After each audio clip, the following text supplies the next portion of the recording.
Alright, here we go. The Kappa Council, what is this, episode 3? Let's see if we can change this overlay over here. There we go. Alright. Whew. Alright. That was quite a quick setup, I think. We started 7 minutes late, if you want to be. I am Scream112, here to host and hopefully get these other 3 interesting people to say a lot of interesting stuff about Faeria and the topics we're going to discuss with me. Being here on the first episode was Scorch13. He streams over at twitch.tv/Scorch13. A streamer, a player, a bearded man, just like the guy next to him, Orangee. Community architect. We'll explain what that is in soon. He's also the guy who's created FaeriaGuide.com, where you can construct decks and stuff. I lost my train of thought. You can construct decks, read news. I think it even shows who's streaming Faeria. A lot of features and a lot of features to come. He'll tell us all about that any moment here. And Nightingale all over there. He's almost the best in Faeria. Twice now he's come second in a tournament, or in 2 tournaments. And he streams over at twitch.tv at /boatbrew. Boatbrew, yeah. And we'll talk a lot about tournaments and gameplay, stuff like that. He was fine with us calling him almost the best, so nobody get mad at me for making that quote over there. But because I was asking him, well, what are we gonna call you? What are we gonna present you as? And I think he said something like that. He was like, almost always second, something like that. It's pretty good. Well, hi guys, and how are you? How are you today? Doing pretty good. Nice. I'm fine. How does it feel to be almost the best there, Nightingale? It's pretty standard. At least I got, in both of those tournaments, at least I got past top 8 cutoffs, because when I play Magic, I usually drop off in the top 8 immediately. So in that way, it was pretty good. You're happy with your performance? Yeah, I mean, the matchup in the second, like yesterday when I was playing, finals were like impossible. If anybody will see the stream, it's like suffering for 6 matches in a row because my deck just got straight out countered by my opponent. But, did you use the same deck in both tournaments, or did you use different? No, actually, I used quite different decks in both of them. All right. Because like my initial reasoning for running first tournament, I was running green yellow, and like I think what 5 cards got nerfed from that. So Oh, that was a patch between the tournaments.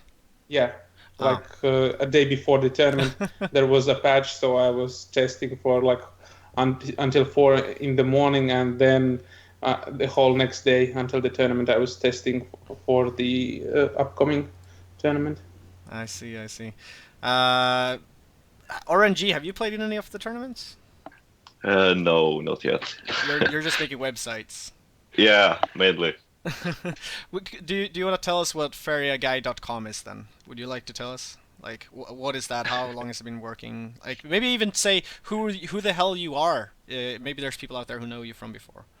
Well, yeah, I can start with who I am. I'm Orangee from Scrolls, as my Twitch name says.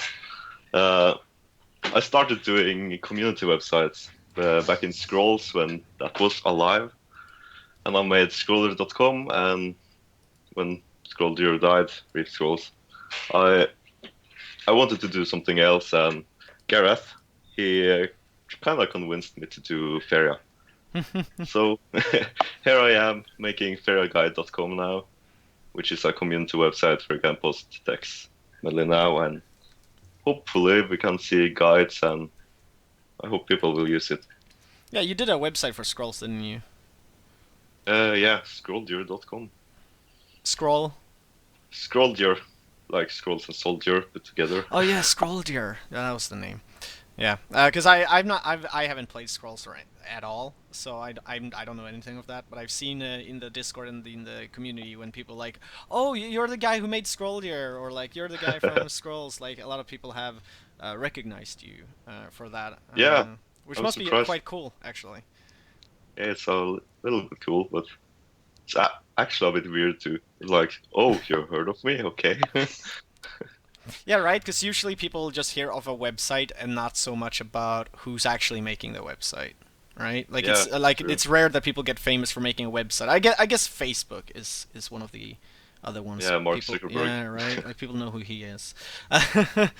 But you know, who made Google? Nobody knows. It's just a company. Stuff like that.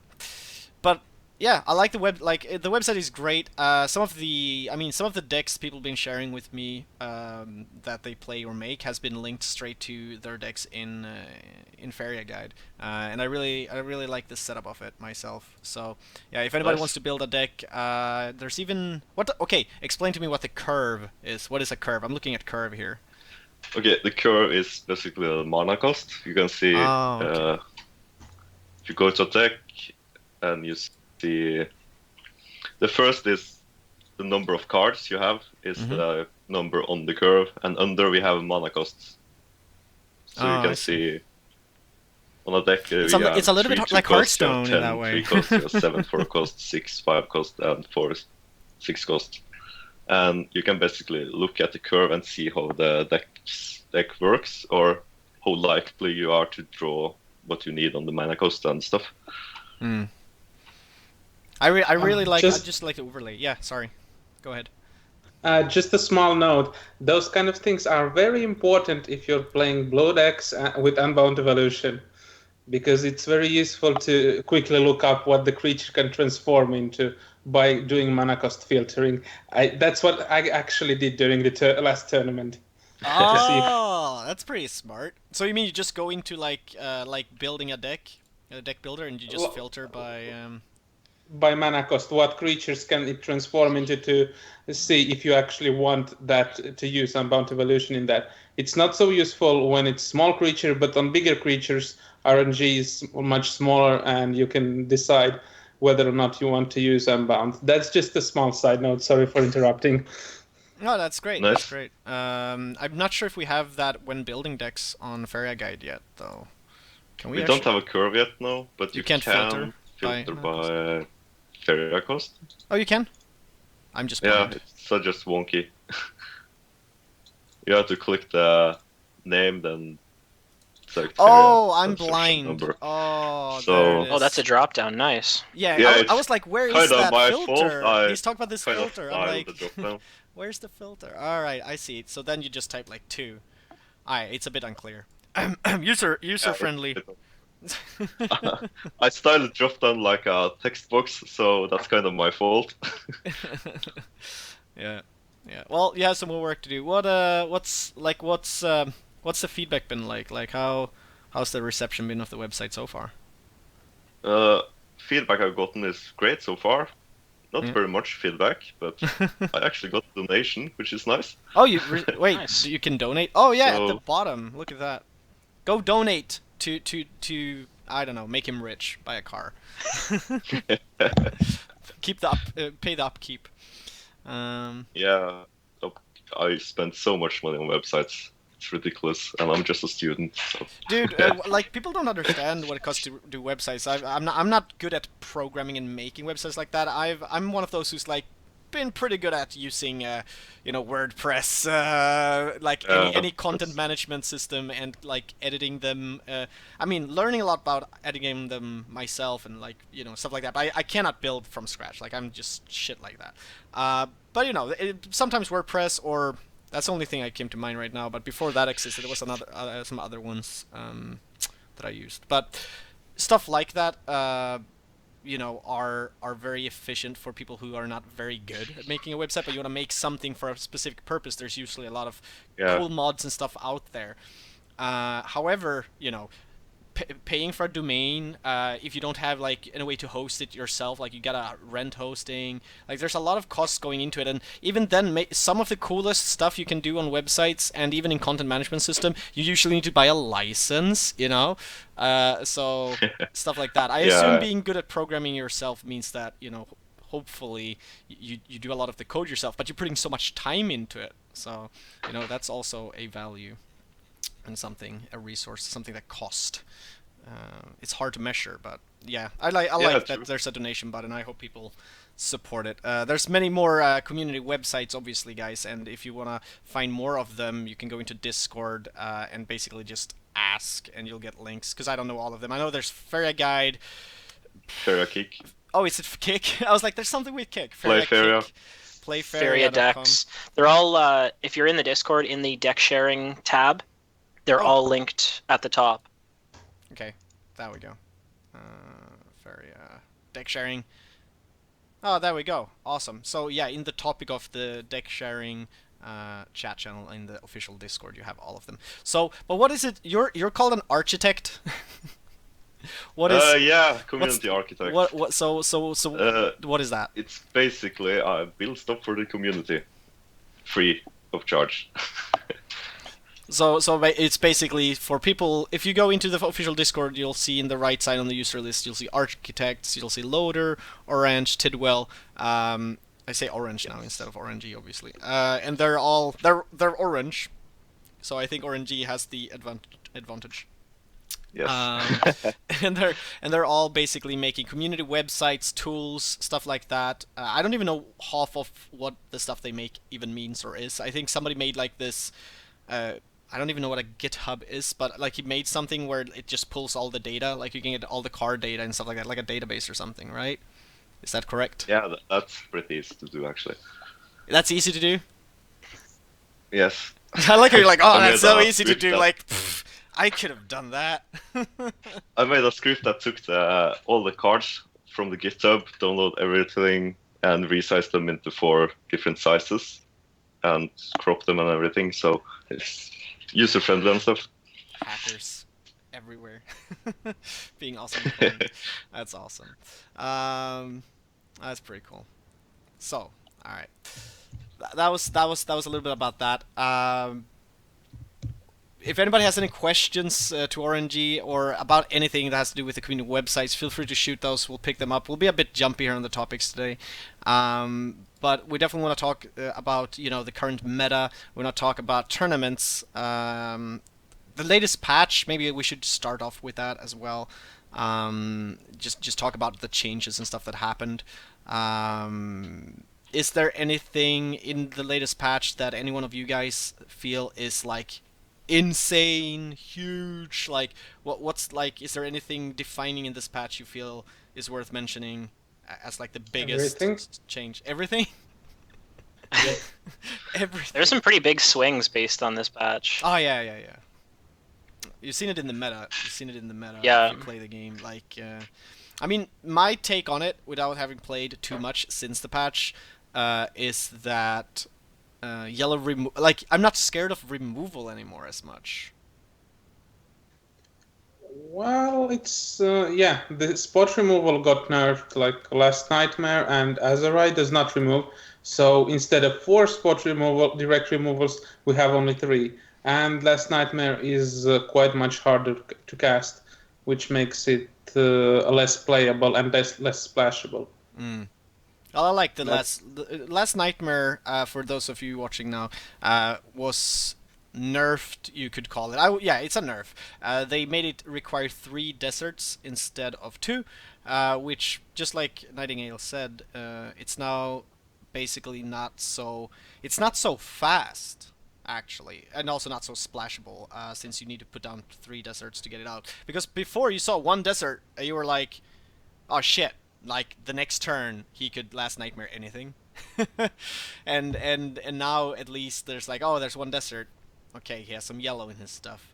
There's a few different things that can come out that requires 1 or 2, but he's like at least 2 turns away from playing anything that requires 3. So when you get a second desert down, you know now that, okay, there needs to be a third. Like, it feels that 1 desert requirement extra is so huge. Yeah, and Yeah. that's why you will be seeing Walking Fortresses quite a bit more nowadays. And I was liking those before. Like, I thought they were actually underestimated before, because they still required last Nightmares and other things. They were still not that easy to remove, though. So I was actually enjoying those before the patch a little bit. I was thinking about, playing more of those. So what has the meta changed to then? Because when I read the patch first, I was like, oh, it's time for creatures. Like, now, creatures everywhere, and the bigger the better, and that's gonna be it.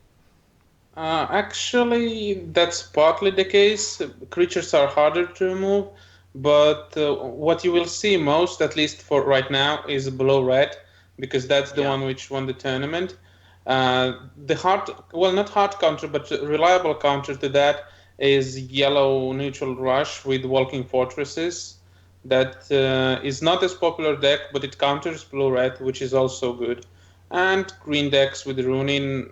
The problem with green decks is that blue removal still works, and blue actually got Humbling Vision upgrade, which is really good now.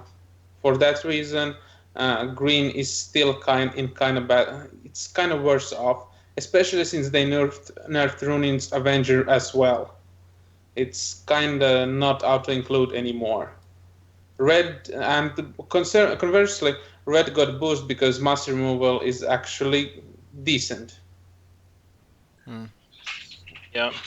It kind of went through a swing of, like, after the tournament on Wednesday, everyone was playing like the yellow flying that won that, yeah. and then since the tournament yesterday, everyone was playing the blue red that won that. So I think I got Yeah. the blue-red one. I don't really have an overlay fit to show decks on the show, but I have it here. Let me see.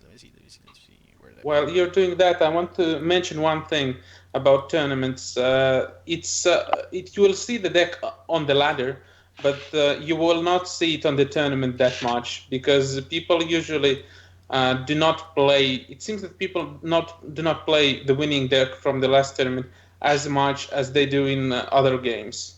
They do that in ladder, but I saw very little flyers, for example. Even I though saw they so much have flyers not lost. after that, though. Like, I mean, I felt like Yeah. 4 out of 5 matches were me facing yellow flight, and I was just like, this is boring. Yeah, that's what I'm saying. In ladder, that is the case, Yeah. but in tournaments, Oh. nobody actually played those flyers. There were like only 2 or 3 flyers, I think, in the tournament. Oh, you mean the Yesterday. next one? Like in Uh, the following so I mean- tournament? I mean, Yeah. like on Wednesday, I saw multiple flyers, and the deck lost practically nothing. Like last Nightmare nerf didn't do anything. Soul Drain was kind of bad, but it didn't matter that much. But nobody was actually playing that deck on the Saturday anymore, even though it hasn't lost anything. So that's what I'm saying. Even if it won the tournament, it does not mean it will be highly represented in next tournament. At least that's how it usually goes, but it did not go that way here. That kind of confused me and made me misconstruct my deck choice and sideboard slightly. Okay, because the tournaments, I didn't catch them at all because midweek tournaments I'm working, being busy, just like, you know, I wanted to play in them, couldn't do that. Okay, I'm like, oh, maybe I can spectate them or like watch them some. I just like couldn't do that. I was basically falling asleep. Not because they were boring, because they weren't, but just because, you know, when I got home, it's just like, work, tired. So, but I know, Scorch, you put a lot of time into watching them. Did you play in any? No, I didn't. I was working. I just had it yeah, going in the background. Oh yeah, you have that luxury. Yeah, I can't watch it at work. Yeah. So. Yeah, so like I could have it on and just kind of tune in and out. Oh, that's pretty good. Sometimes yeah. I wish I had that job to be able to to get paid and watch tournaments. So basically, the tournaments this week were which? There were two big ones, right? I mean, there were two. Yeah, ones. There was the Lunar Rumble on Wednesday, and then what was yesterday's? The Tale of Orobos. Something like that. Ouroboros. Ouroboros. So Let's make the tournament titles easy to pronounce. Yes. Feedback to you guys out there making tournaments. Let's have easy names, please. Just call it 1, 2, 3, something like that. 2. Tales of Ouroboros 2. I don't know. Yeah, all right. Well, yeah. just call it 2. That 2 tournament. Lunar Rumble worked. That rolled off the tongue well. Yeah. What was the format in each of these? Were they similar or were they much different? Lunar Rumble had the Swiss 3 rounds and then a single elimination top 8, and then the Tales of Ouroboros. There was no best of 3 in Lunar Rumble. Yeah, they were still best of 3, and it was the first. Oh, single elimination. Sideboard, You said. like, Oh, sorry, my bad. I was thinking best of 1. Yeah. Right. No, they were best of 3. Yep. And then they had the sideboard as well. Oh yeah. So how was the deck building in before. Lunar Rumble? Was it one deck or did you have multiple? Register the deck list and register 7-card sideboard, and you can switch them out after the first game, like in other card games. But and the yesterday's Tales of Ouroboros had 6-card sideboard. They switched it out slightly. Otherwise, they were similar. And yesterday's tournament was double elimination. Yeah. Because of that reason, we went to 4 a.m. until we got to see. Which tournament was yesterday? Was there 3 tournaments, or is that still Tales Saturday. of? Is that still Tales of? Yeah, Tales that was of yesterday. It was yesterday. Okay, so yeah. you said the name, and then you said the tournament yesterday, and I was like, wait. So that's 3 tournaments. Oh, so they did double elimination. Was it all best out of 3 too? Yep, except for after quarterfinals, it was best of 5. So they did everything to make tournament longer. Yeah. When did it start? 7 p.m. I think, and finished 4 a.m. because I didn't want to. I was not bothered to take last 2 games seriously, and just scooped when I saw that I was losing. That's 9 hours. And it's not. I mean, I'm not saying a 9-hour tournament is a bad thing from experience. It's if when you start at 7 p.m. Yeah. But I guess it depends on which time zone you're in, because it could have been, you know, that means it could have started at like what, midday 12, and that means it started at noon for. PM. Just like so, one slight commentary. It should have been longer, and I should have won it because my opponent from it was single elimination. I won everything until the finals, and my opponent was playing Yellow Rush, which would counter my finals opponent deck, but he did not want to wait to play him, so he just dropped. So if my third place opponent, third place player Bolivar, if he would have stuck around, the tournament would have been at least 1 hour longer. Oh, I see what you mean. The Twitch chat Shotgun says that the organizer was from the US, so you know it was a long tournament, but it might not have been so bad if for those over there. So I guess for Yeah. Europeans it sucks, but you know it's on a weekend. I mean, you know what you're getting yourself into, I guess. What was the prices in these two tournaments? Anybody has that? The first Wednesday tournament was, I think, 500 gold and 5 arena tickets. Second place, 300 gold, 3 arena tickets. I think that's what was declared. And yesterday's one was intended to have a 25 euro Steam card for first place and 10 euro Steam card for second and third place, but it got upgraded right at the day of the tournament. So it was 50 euro Steam card for first place and 20 euro Steam card, dollar Steam cards for second and third places. That's really nice though. That's Yeah. I'm assuming coming Yeah. out of the pocket of the organizers. So that's you know, that's great. Yeah, definitely. I would props love some for money them on for Steam. those prizes. I would love money on Steam. That's the best money there is Steam money. Yep. So tournaments then, like, could Scorch, could you take us through, or like one of you guys, you played it in Nightingale, but Scorch I think watched it. Yeah. Yeah. What's worth noting from? Let's start with Lunar Rumble. What was the experience there? Well, from what I mean, I took a lot more notes going into top 8 than Okay. like the random streams that I was watching during the initial rounds. Mhm. But it was a lot of yellow. Like there was no monocolor besides yellow going into top 8. There was one blue, which was a blue-red, and then there was one other, a red-green, and then everything else was yellow or yellow-green. So those kind of seemed to be the strongest. Yellow in everything, basically. Yeah, yellow was in everything pretty much. And then semifinals was all yellow. I think Nightingale's was the only one who had some green in it, and then the other 3 were all yellow, and that was it. That was kind of what was the meta looked like at that point. Do you think it affected? Even the patch came like the day after, right? Do you think it affected? 2 days. 2 days. Yeah, it was Friday. Do you think it affected it? Like, do you think the tournament told the devs that yellow? I think they were already testing it, and it wasn't really surprising. So what was the experience with all that yellow? I mean, as a spectator, then how exciting was it?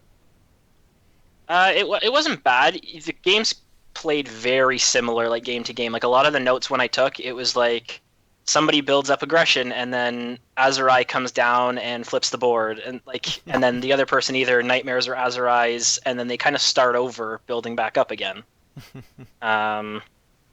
Nightingale, I probably would say, had some of the best matches to watch, just because the things that he was playing, and I'll let him talk about it more. But like Oaklings and Tiki's buffing stuff had some unreal. Like you had one game in the semifinals, just out of nowhere, one turn lethal. Yeah. Well, That was great. I mean, I like green because of a lot of the like anything that buffs and mechanics like that. Yeah. That's what I think is fun. It's since a lot of it kind of comes out of hand, it's hard to I mean, you can always predict and expect, but it's always fun to me, either when doing it or when somebody's doing it to me, when you're looking at something on the board and like they're like, oh, and here comes my Tiki caretaker. You're like, oh fuck, it's buffing the right card that just needed that buff to now smack you somewhere, and you're like, god dang it. That's my favorite part of Faeria is when you can use creatures and buffs like that in tandem. But that What's you your can take on expect. I mean, I guess you But can expect it. I'm not the pro. I'm just like, to me, I am always as soon as I see green, obviously, I'm like, oh, I'm expecting buffs, and I'm always scared when I make a decision to maybe not attack a creature. I'm so scared that, oh, next turn he'll buff that, and I should have attacked that.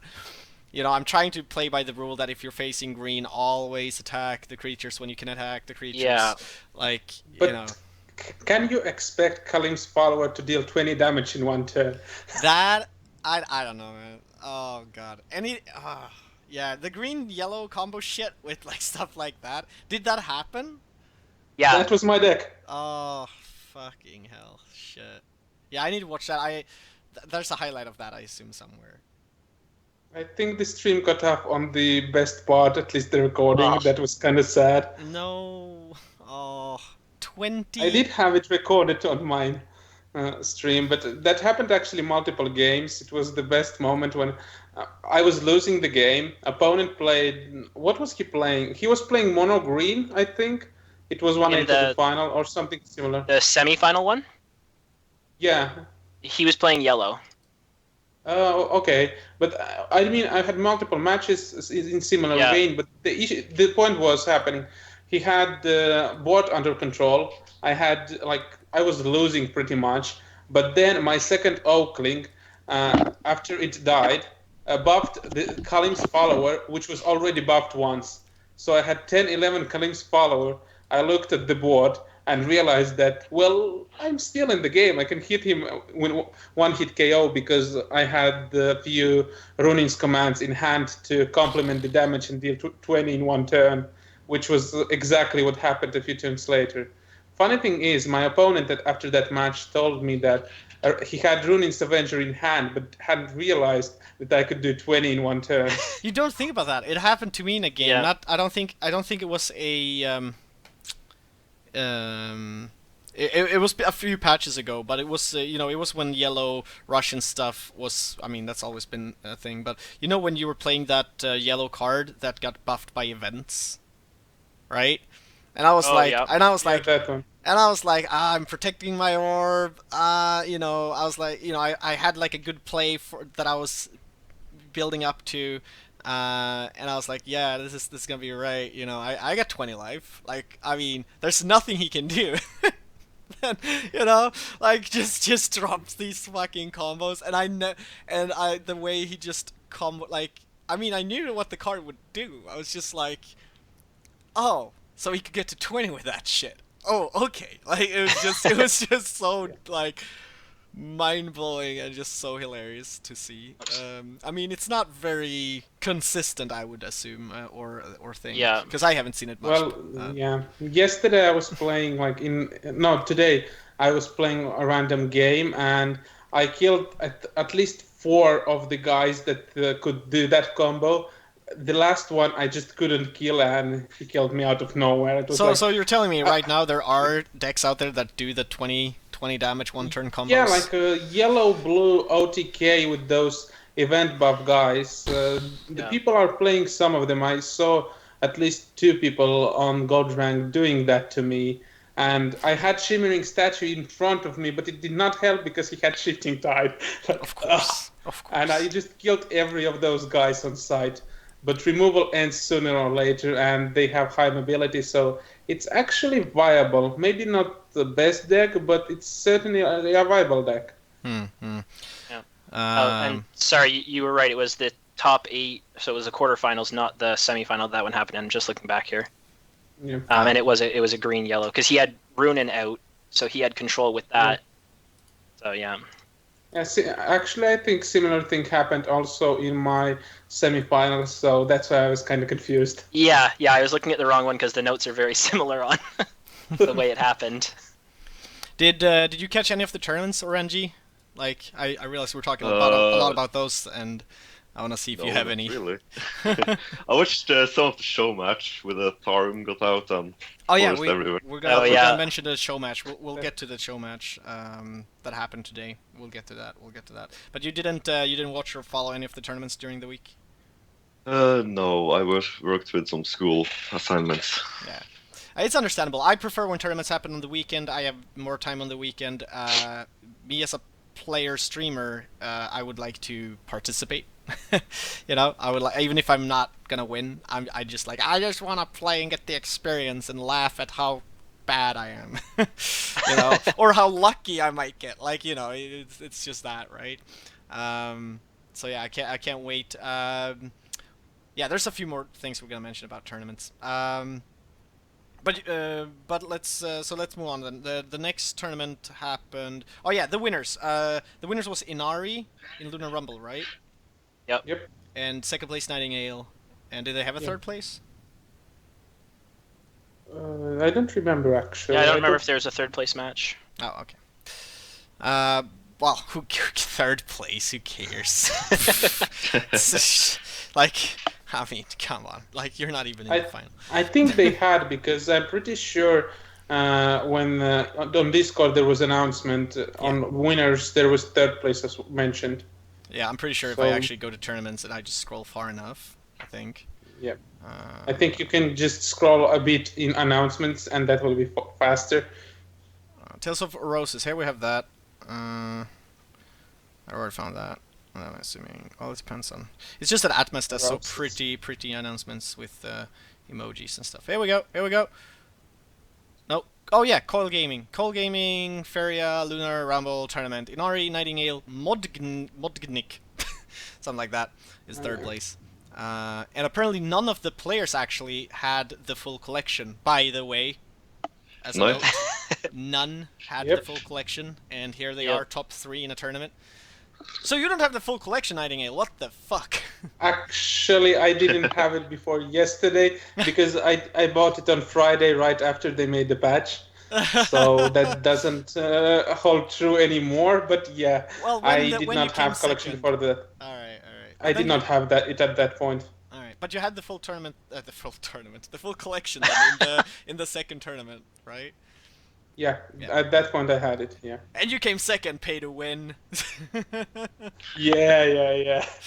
But it's a good example. Like, there they have a tournament, top 3, doesn't have the full collection. Obviously, I assume they put a lot of time and effort in to get a lot of booster packs. We don't know if they've even bought some booster packs, but I'm just saying that, you know, they're obviously not played for just a day. Right? We're talking people who put a lot of time into the game already, though. So they're starting to get a collection where they can, you know, build or even craft what they need.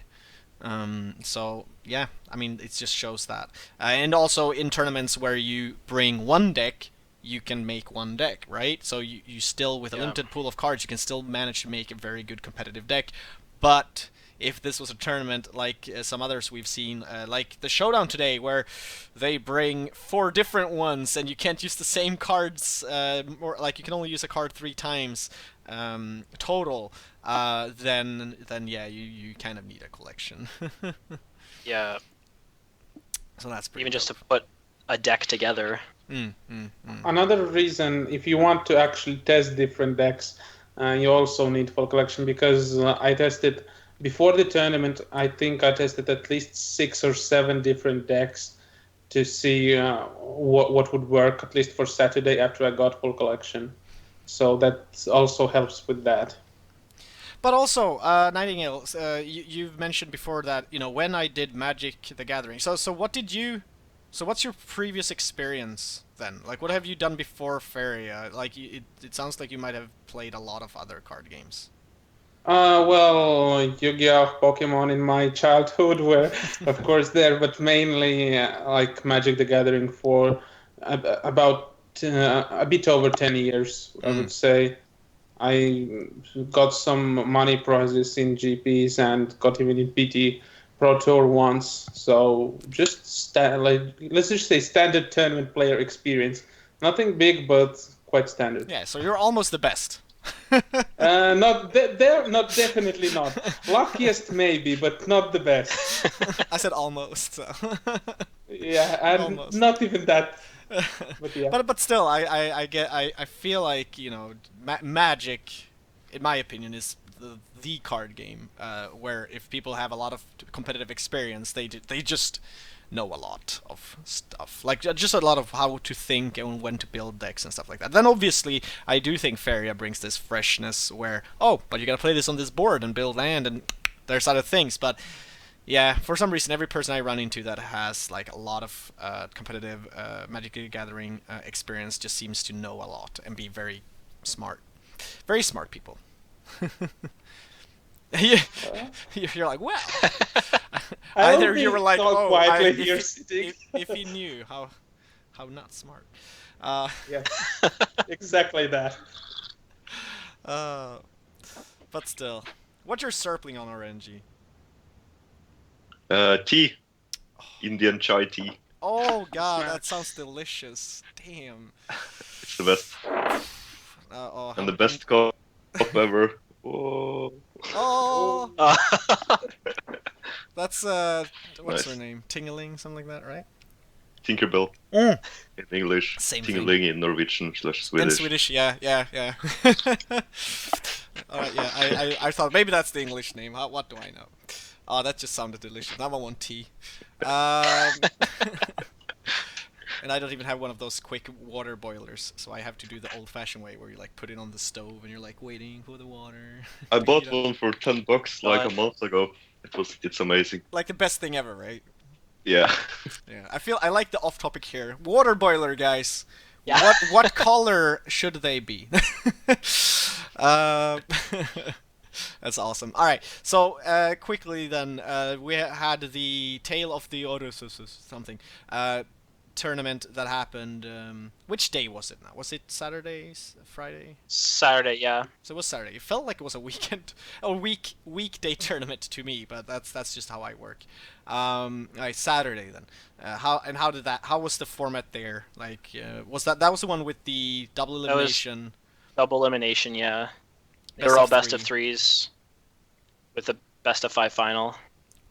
And quarterfinal. Oh, is that far back as well? Oh, okay. Well, I at least when I was playing against Bolivar, it was best of 5. Oh, okay. So how did that go then? Well, Scorch. Take your notes. This one I didn't have like a lot of notes from. I just had kind of like a general. It was Uh, a lot of blue and blue-red. I was actually kind of interested to see if there would be anything weird because there were still some bugs at the start. I think they got the bug fix in just a little bit into the tournament. So Spell Whirl, I don't think I saw it affect anything, but like it was one of the things that was bugged. And I think it even crashed Bomb clients. Slinger. Like people were.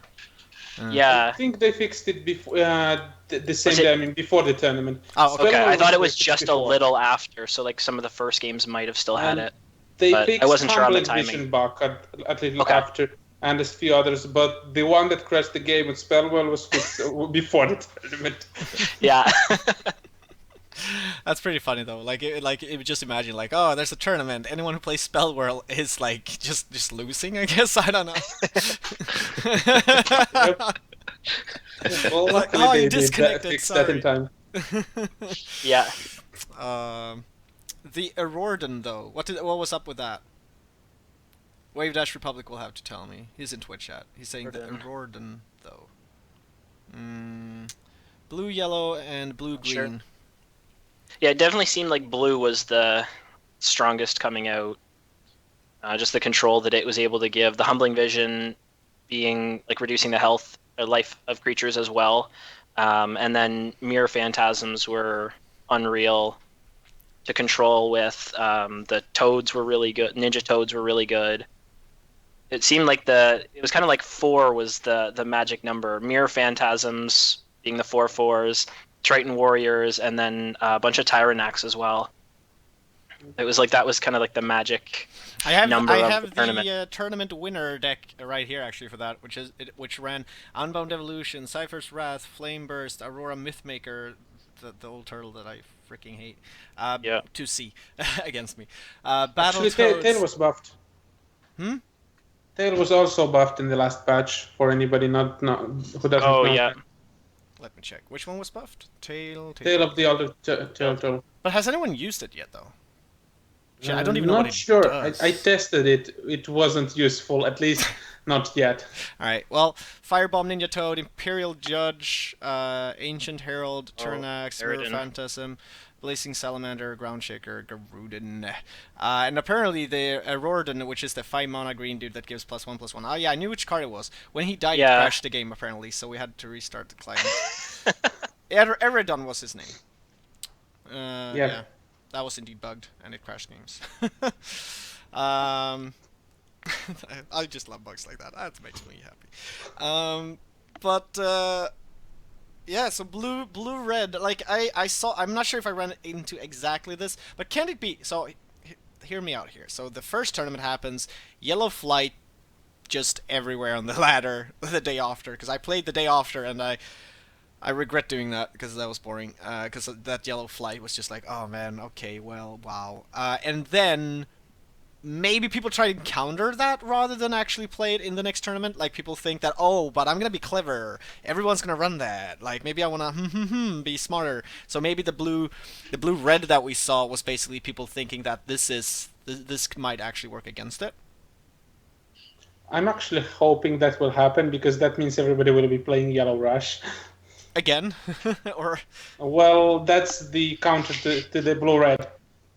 oh man, the yellow rush is back then. Yep. maybe, but I mean, Well, it's not like it was a bad deck. I mean, third place was Yellow Rush. oh, it was. Yep. I think everything I ever played against is really Yellow Rush. Right? I feel, dude. I that's what I feel too. Not lately though. I've actually, it's this week I've seen other things. But yellow still fucking flying was all over the place on like Thursday. I think it was. I was just like, well, fun. Yeah, this is.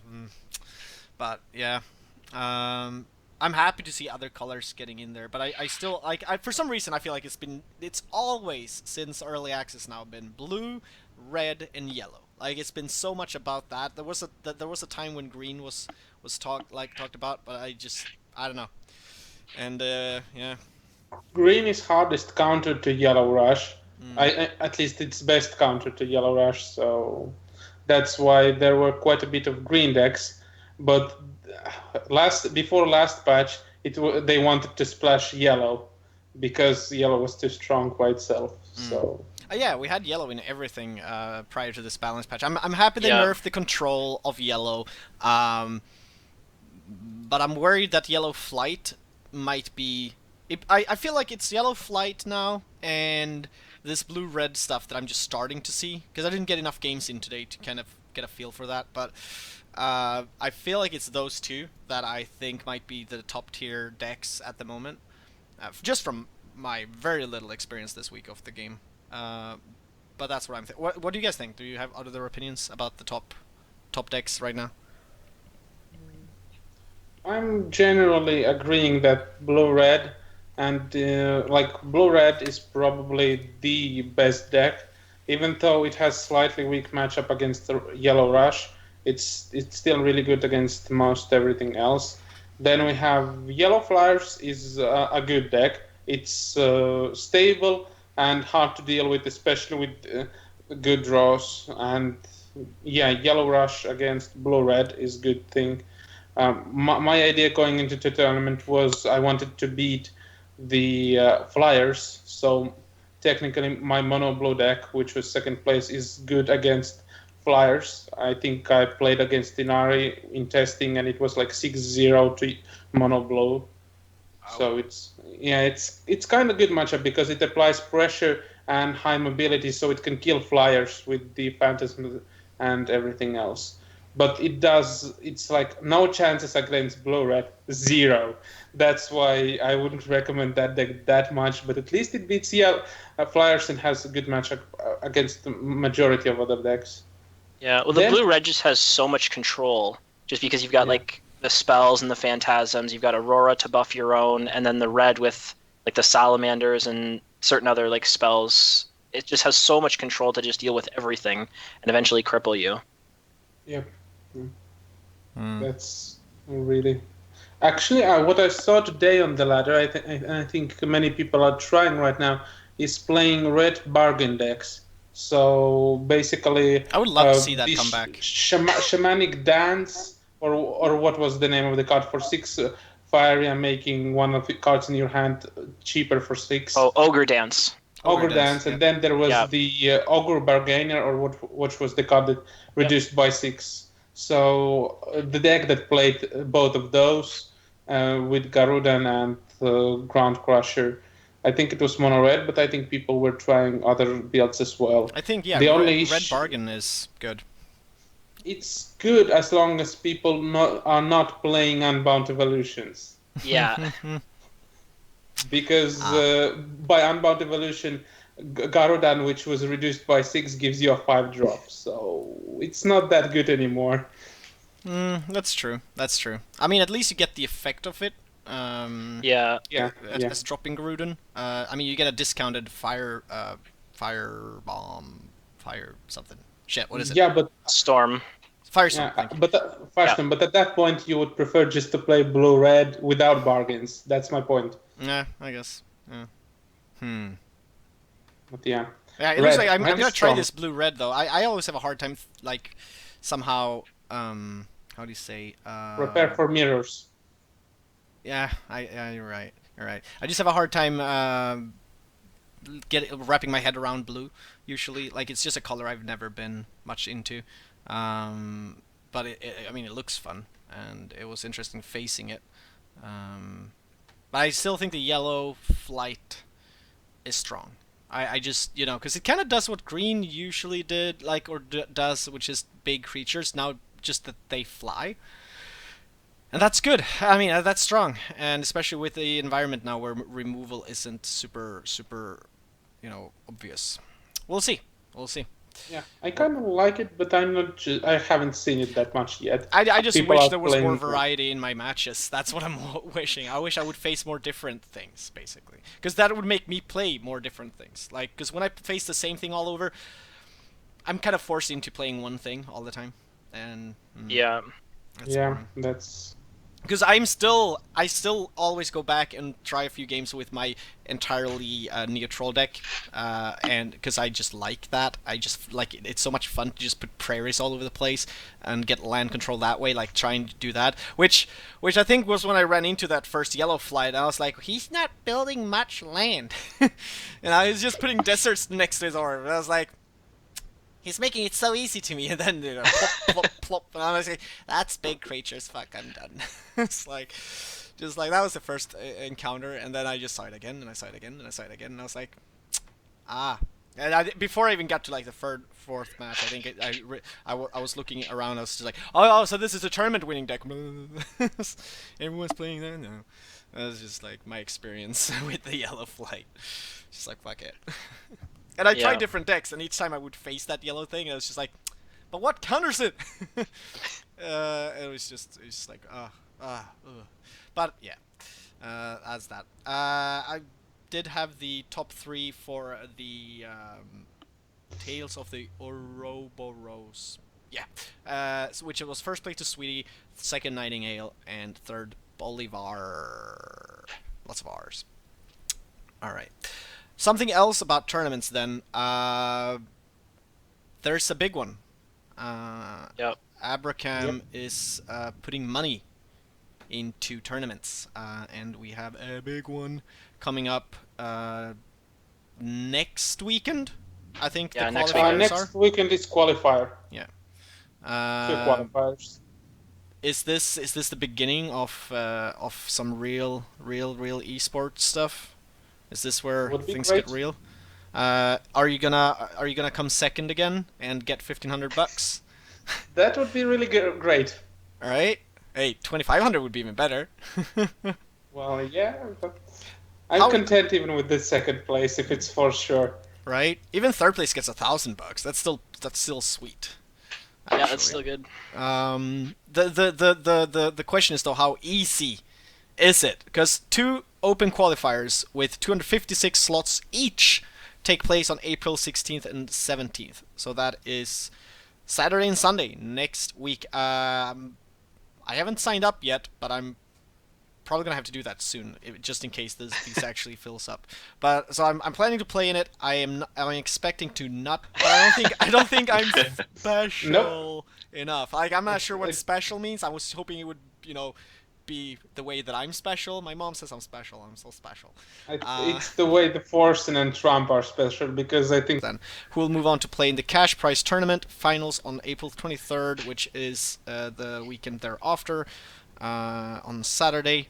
And they're inviting 8 other special guest competitors. I guess I could hope I'm one of those. But I don't think I'm special enough. Like I'm not sure what special means. I was hoping it would, you know, be the way that I'm special. My mom says I'm special. I'm so special. it's the way the Forsen and Trump are special, because I think they are the ones that got invited at least. Who? It's Hearthstone streamers. No. Who Yeah, did you say? it's- Which names did you just drop? I No, don't think. I'm not sure Forsen. Because we No. don't know that yet. The only official ones yet is Colento RDU. Oh yeah, okay, yeah. Orange, not Orangee. Like, they obviously misspelled it, right? Yeah, of course they did. That's you without a beard, I think. I don't know, man. Also, Might be. less curly hair and on some esport team. And the Fishu, which I don't know what Gamer's Origin is, but he's on our Gamer's Origin, and they're organizing it. I'm like, conspiracy. I don't know. They have to put one of their own in. I have no idea who he is. I don't even know what Gamer's Origin is. It's a French thing, and I'm like, oh, but they're doing something international in English. How is that ever gonna work? You know, French people, they don't speak English. I'm sure I've offended at least one person now. But you know, we'll see. I mean, they have an entire website set up for this in English, so I'm not too worried about the. I assume the people behind this know English, and I assume it's gonna go well. I'm just curious about what the other big names are gonna be. Like, do we really think? What did you say, Forsen? Well, I don't know, but I think at least Trump was streaming Faeria, so I'm Yes. assuming he should be. When was he last streaming Faeria? I think he was. He did the paid promotion, and he wasn't like dissatisfied with the game, so it seemed like he was kind of interested in it. Here's the thing, though. I- They invite someone to these tournaments, and like, oh, I so wish I could look behind the curtain because I really want to know how these invites go. Is it like, hey, Trump, we'll pay you this much to play in this tournament where you could potentially win more money? And I mean, the price. In my opinion, I think Trump is making enough money that the price in this tournament might not be enough to propel him to play. But I mean, he's already if you know anyone invited out of the 8 pros, they already kind of technically, like, I'm just saying, out of these 8 pros, as they're calling them, even though I think whoever qualifies will be more a pro in my eyes and probably win anyway. But any one of these pros they have a 50% chance to win. I'm not saying like one of the 8 they invite have a 50% chance to win, like in a way, because it's like, you know, because they have these 8 people there and these 8 people here. But obviously, being that one guy out of the 8, your chances are obviously a lot less. But you're still kind of in a good pool where you're like, you know, I don't know. It might feel like you have a high chance of winning. I just hope all of these invited people put a lot of effort and work to actually fucking go for it and not just be like, hey, I just got paid to be here in this tournament. Yeah, 'Cause- that would be good. Because I don't know if they are getting paid, and I just not even. The only one I know is Colento. That's the only name I know, and I hardly know anything less other than he's a Hearthstone pro player. Yeah. That's it, right? So, you know, but here I am hoping we see Day fucking 9. We see Trump. We see. Fine. Heck, I want to see the real Trump. Even that would be awesome. Oh God. No. No. He would probably just build a wall across. I know there's somebody out there who gets that. I think we're getting on the wrong tangents here. And who else? What's the other guy? The Crip. I would love to see Crip Crip. played it a few times, I think. Yeah. I would love to see Crip.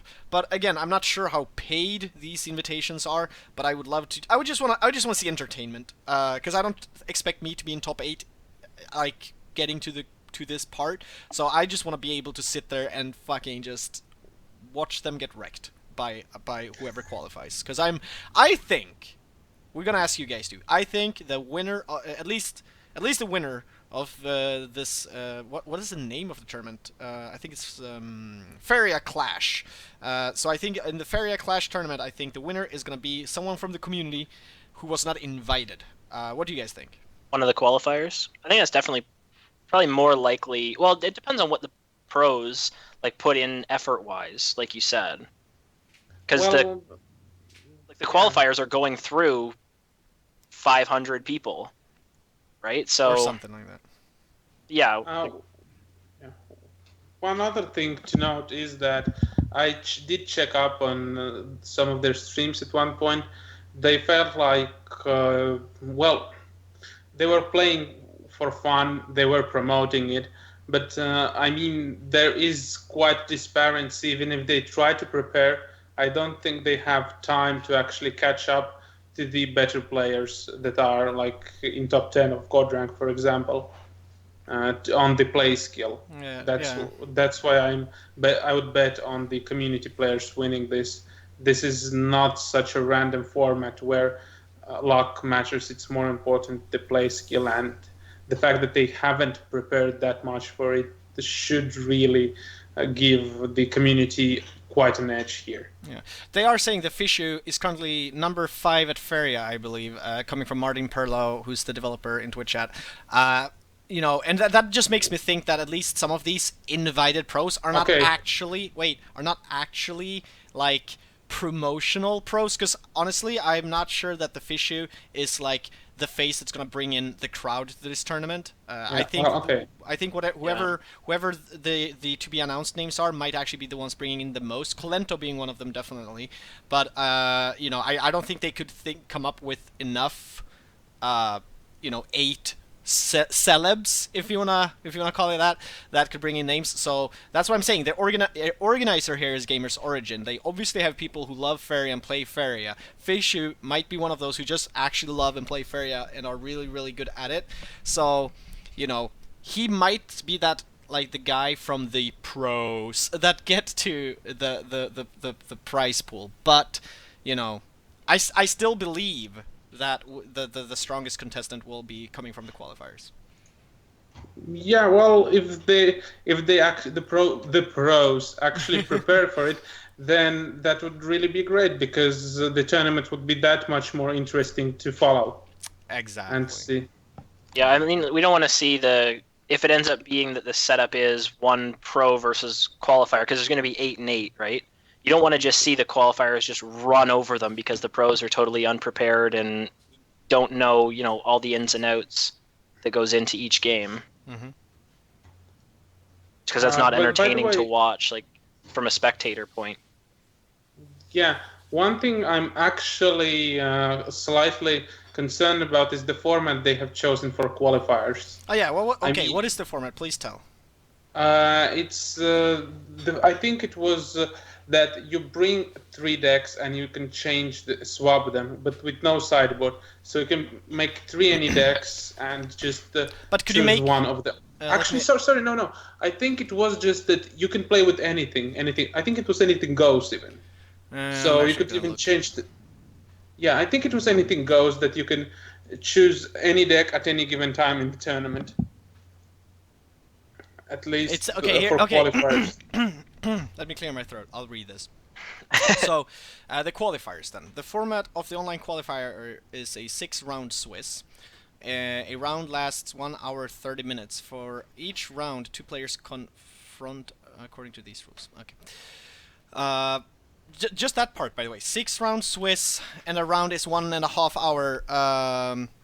And I can tell you already, it's best out of 3. So, yeah. Woo! We'll be here all night long. Great! Yay! Okay, well, I mean, that's what it is. That's what I mean. 6. Shit, I'm math, but let's just do this. 6 times for a whole weekend. It's 9 hours. So it's a 9-hour long Swiss. Okay. 2 Swisses.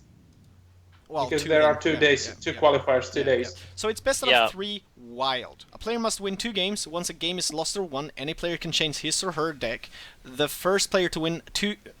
Yeah, there's a bit of language here, or translation issues. The first player to win 2 games is declared winner. Any player must declare 3 deck lists before the beginning of the tournament.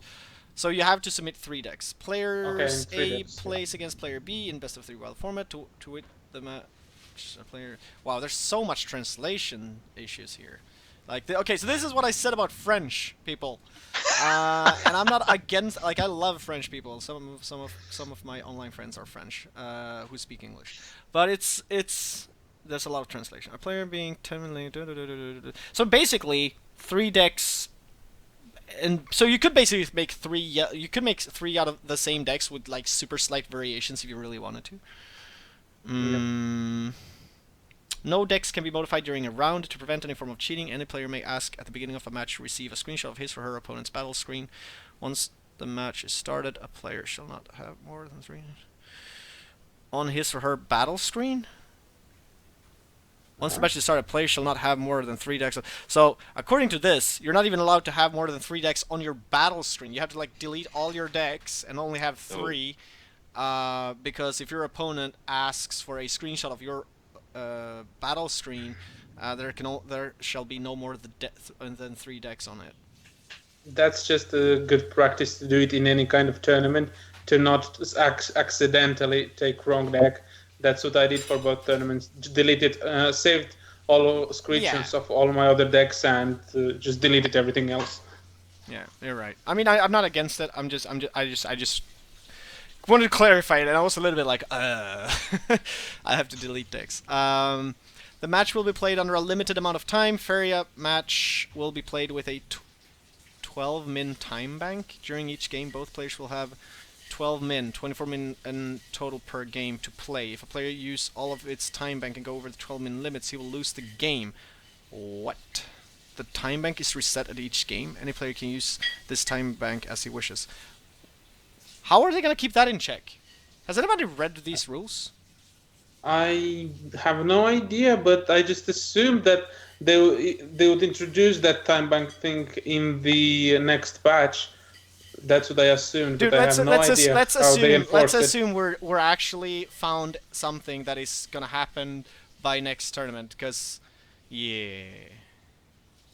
Huh. Yeah, there's no other way they could basically like I mean, watch you gotta that. have Like, a you'd have watch to keep next to you, like, right? Yeah.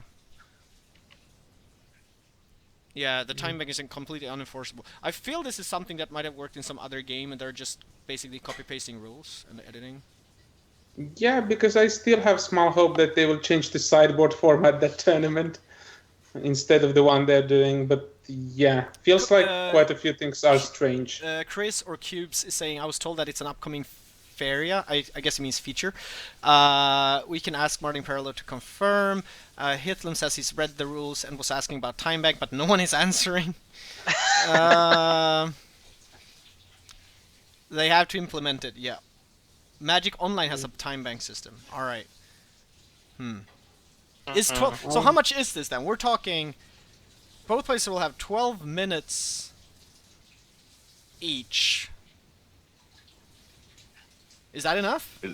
Is it kind of like chess time bank? Yeah. I guess, yeah. Yeah. So if a game is like if you lose the game if your 12 minutes runs out. Each time you take a turn, it ticks, right? And you're done, it stops ticking. Yeah. And once 12 minutes is out, you lost. So we're not gonna see no Fatigue wins in this one. Then. No. By the way, is that actually so? I mean, Martin just said it will be added. Even Confirmed. in chess or some games, they give like every turn you have like increases the time bank for like a few seconds.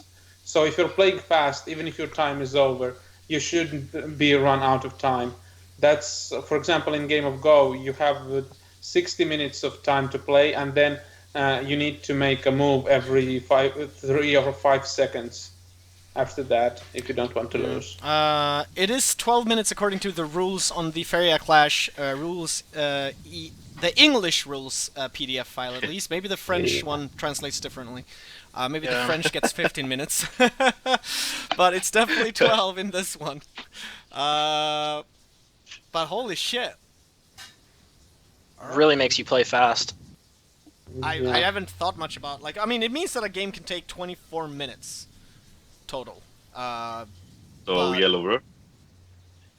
I'm gonna play Rush only. I'm just gonna be that guy. I don't. Alright, but okay. Or you can force the opponent to think all the time. That's also strategy. Just win by making your opponent go over their clock. Yeah. How do you do that though? Please tell me. Playing a no-brain control deck. A no-brain control deck. That removes everything. Oh my god. The no-brain control deck. Okay. But what if... As soon as your opponent plays something, it's like, okay, I have to kill that, and that's the end of my turn. 5 seconds, done. Yep, that's exactly what I meant. Yeah, you and me, Nightingale, are gonna brainstorm something stupid like that. I need a deck that makes me at least survive the first few matches. I mean, I guess it is Swiss actually, so yeah. I mean, you get to play all the matches if you want. It's great that they updated. I have a print out right beside me stating 50-minute. Oh, so Chris he's printed the rules. Previously, and it says 15 minutes on his printout, and they've updated it to be 12. What the fuck? Yes, That's Sanity crazy. Games. It's 12 minutes total. I mean, we'll see when the feature hits, but this is obviously something that's gonna be somehow implemented into the game. I feel 15 minutes is better. That means 30 minutes rounds. It doesn't mean 30 minutes rounds. It means that if both players are really slow, it will be. I'm up for testing it. Like I feel like it's a good idea and a good feature for competitive play to have maybe timers and such. And I hope that they consider having this be an option in like different tournaments have different rules and different like some organizers might be like, hey, what if we want to have this, then that'll be editable, something like that. But who knows? Maybe all the future tournaments is just gonna be official. We'll see. Well, actually, obviously not all future tournaments are gonna be, but we don't know. Like this kind of is the first official one yet hosted by a third party. So we'll see what the future holds. But it's interesting. I like the idea. What do you guys think? Like at least having a timer is good, right? Yeah, I would prefer it to have like for longer games. We would have so if you do play. What I want to have there is that if you play your turns fast, then you can actually go to fatigue. So the time bank where every turn your time bank increases by 5 seconds or something like that. That I'm totally on that opinion. I mean, all the animations and stuff eat up time. Yeah.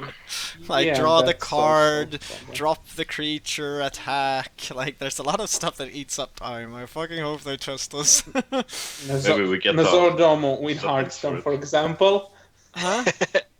Yeah. Maybe we get some kind of something to turn off the animations. That would kind of be nice. That would be nice, right? Or Whoever just has the take them setting off. turned off wins. But that does kind of bring up the other issue of when it'll start and stop when they do implement it. Because that's, like you just said, Nightingale, what happened in Hearthstone. What happened in Hearthstone? So there's a So, card, yeah. Nosdormu, which makes you only have 15 seconds, I think it's 15 seconds to play your turn. And when they released the The one Brewmaster. expansion with the Joust, which reveals a card from a creature from each player's deck, if you played that and then ended your turn, it would do that animation during your opponent's turn, and they wouldn't be able to play, and then it would be your turn again. Yeah, there was quite a few other cards like Yeah. Infinite Combo, just bounce your Yeah. creatures for your whole turn, and second one was during the when there was Portal Brawl. They Oh, yeah. just play portals, and opponent can't play his turn. Yeah. I haven't played Hearthstone, but I love it when things like that get through and just wrecks shit. Like somebody's just like, ha, like you know somebody's having fun. Like people are having fun with that for as long as they can. Yeah. But so something like Garridan or Azurai's animation, if you play it and then hit end turn, is that going to do the animations during your opponent's clock? Or would it do the animations during your own? Like, it'll be something like that where they'll have to kind of think about those things ahead of time before it's implemented. I'm really nervous about it overall. Sanity Games says he thinks it's ridiculous. Most non-rush games will be decided by the timer because it is short, like 12 minutes, 24 minutes total. I mean, honestly, I'm not sure if I even like the qualifier setup to be Swiss round best out of 3, because Just for yeah, sorry. Sorry for disturbing you. Just so you know, in Magic Online there is a similar system, and they have 25 minutes for each player for best of 3. So 12 Wow. minutes per player is not that low, and I do believe they actually But tested isn't it quite a bit. Faeria I'm assuming they've tested this. I'm like that's why I'm like not sure whether I like it or not. Like I can't say that it's bad because I'm assuming they've tested it. So, but isn't Faeria still a slower game than Magic? No, because in Magic you have to do quite a few things, and it's best of 3, 25 minutes. So in 3 games you have 25 minutes for 3 games. In Faeria you have 12 minutes for 1 game, and that's actually more, especially considering that in Magic you have a less unnecessary movement, like skipping phases, declaring it. Oh. So I do believe 12 or 15 minutes are good timers, and I let's just say I would hold my judgment until I actually see how it works. Yeah, yeah. Some people do think Hitler thinks Faeria is way more complex than Magic.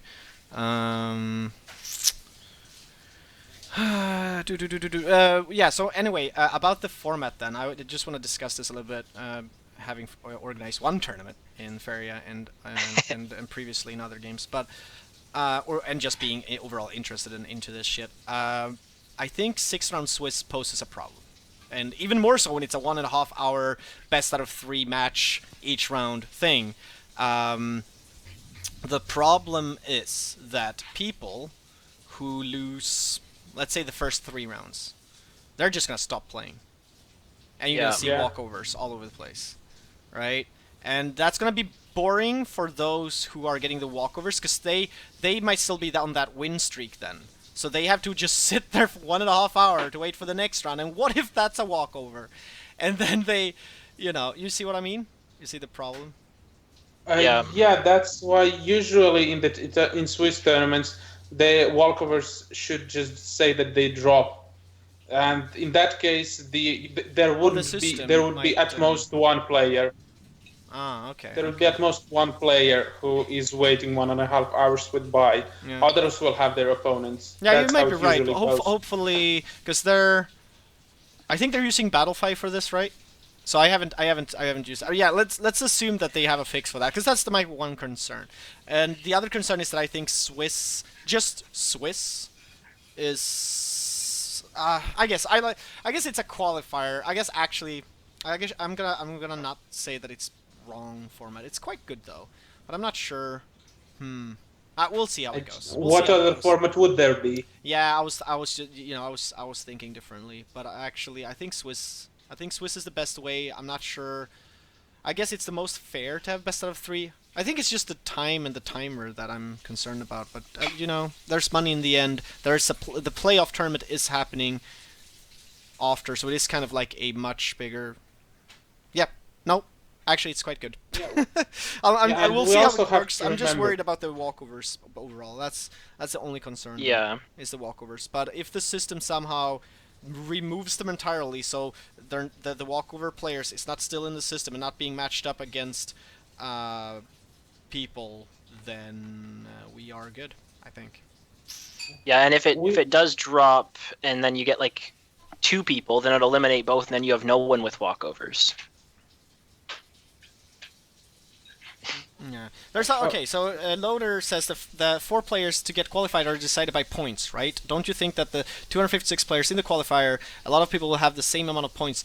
Yes, but the Swiss system, if it's using the hard to pronounce rule name that is the most common one used in Swiss, then there's a lot of metrics that goes into it, and that's why it's also has to be a 6-round Swiss for 256 players. Actually, I'm not even sure. I think 6-round Swiss is the minimum. I know this for a fact, that it's the minimum you can even do with that amount of players. Like, to make it even more accurate, you would probably need to make it 8 or 10 rounds, and guess what? That's gonna take forever. So that's why they're just sticking to the minimum. That's why it's also 256 players, 6 round. I would have probably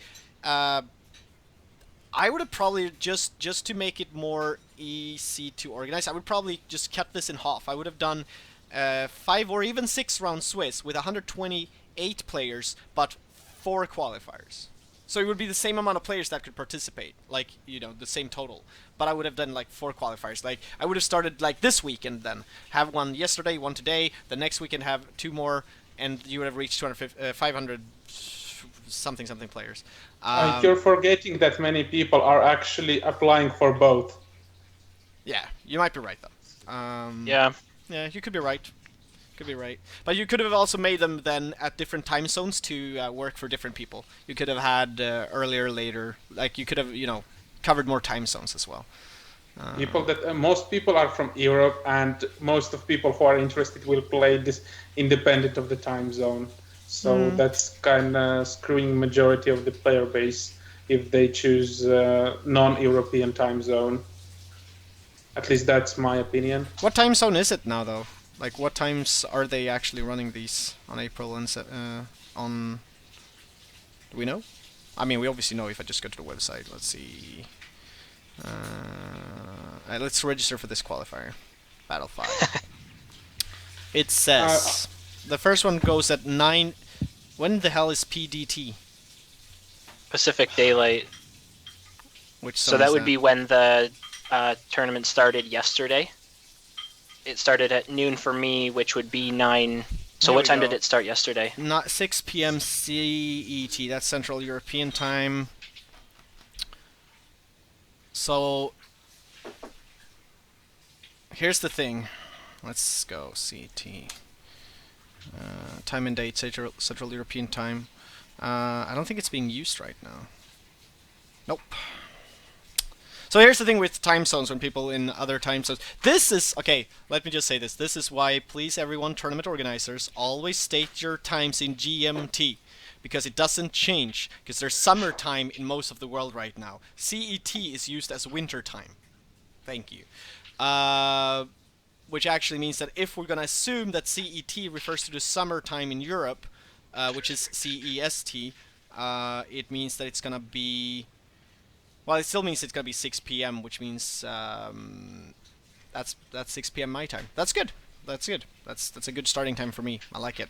But the problem now is, if they're looking at the winter time zone, it might vary by an hour here and there, and I have to be here then earlier to make sure that I don't miss it. This is a problem with time zones, and for some reason there's a lot of people out there who have a hard time figuring time zones out. That's why just GMT. Just go to that GMT clock and just look at it and look at your clock and be like, oh, okay. That's how much in between. Please tell them to not use PM and AM values as well. So obnoxious. Yeah, I don't care about PM or AM. That's in my backbone. I can read that. I'm just like Well, we'll see. There's a good reason why MTG Grand Prixes are over 3 days. Oh, wow. Yeah. Wow. Well, it's finals only top 8 on last day, and 2 first days are like Swiss. So it's right now it's also split into 3 days basically. And also one thing to note is that Abrakam is basically just testing things out. It's the first tournament, so they're just figuring as they go how they should do it. So... Oh, that's the excuse for everyone hosting tournaments right now, and that's okay. Like I agree. Like I mean, everyone's I'm just saying one thing that isn't something you need to test, which is which time zones to use. Well, yeah, that's true.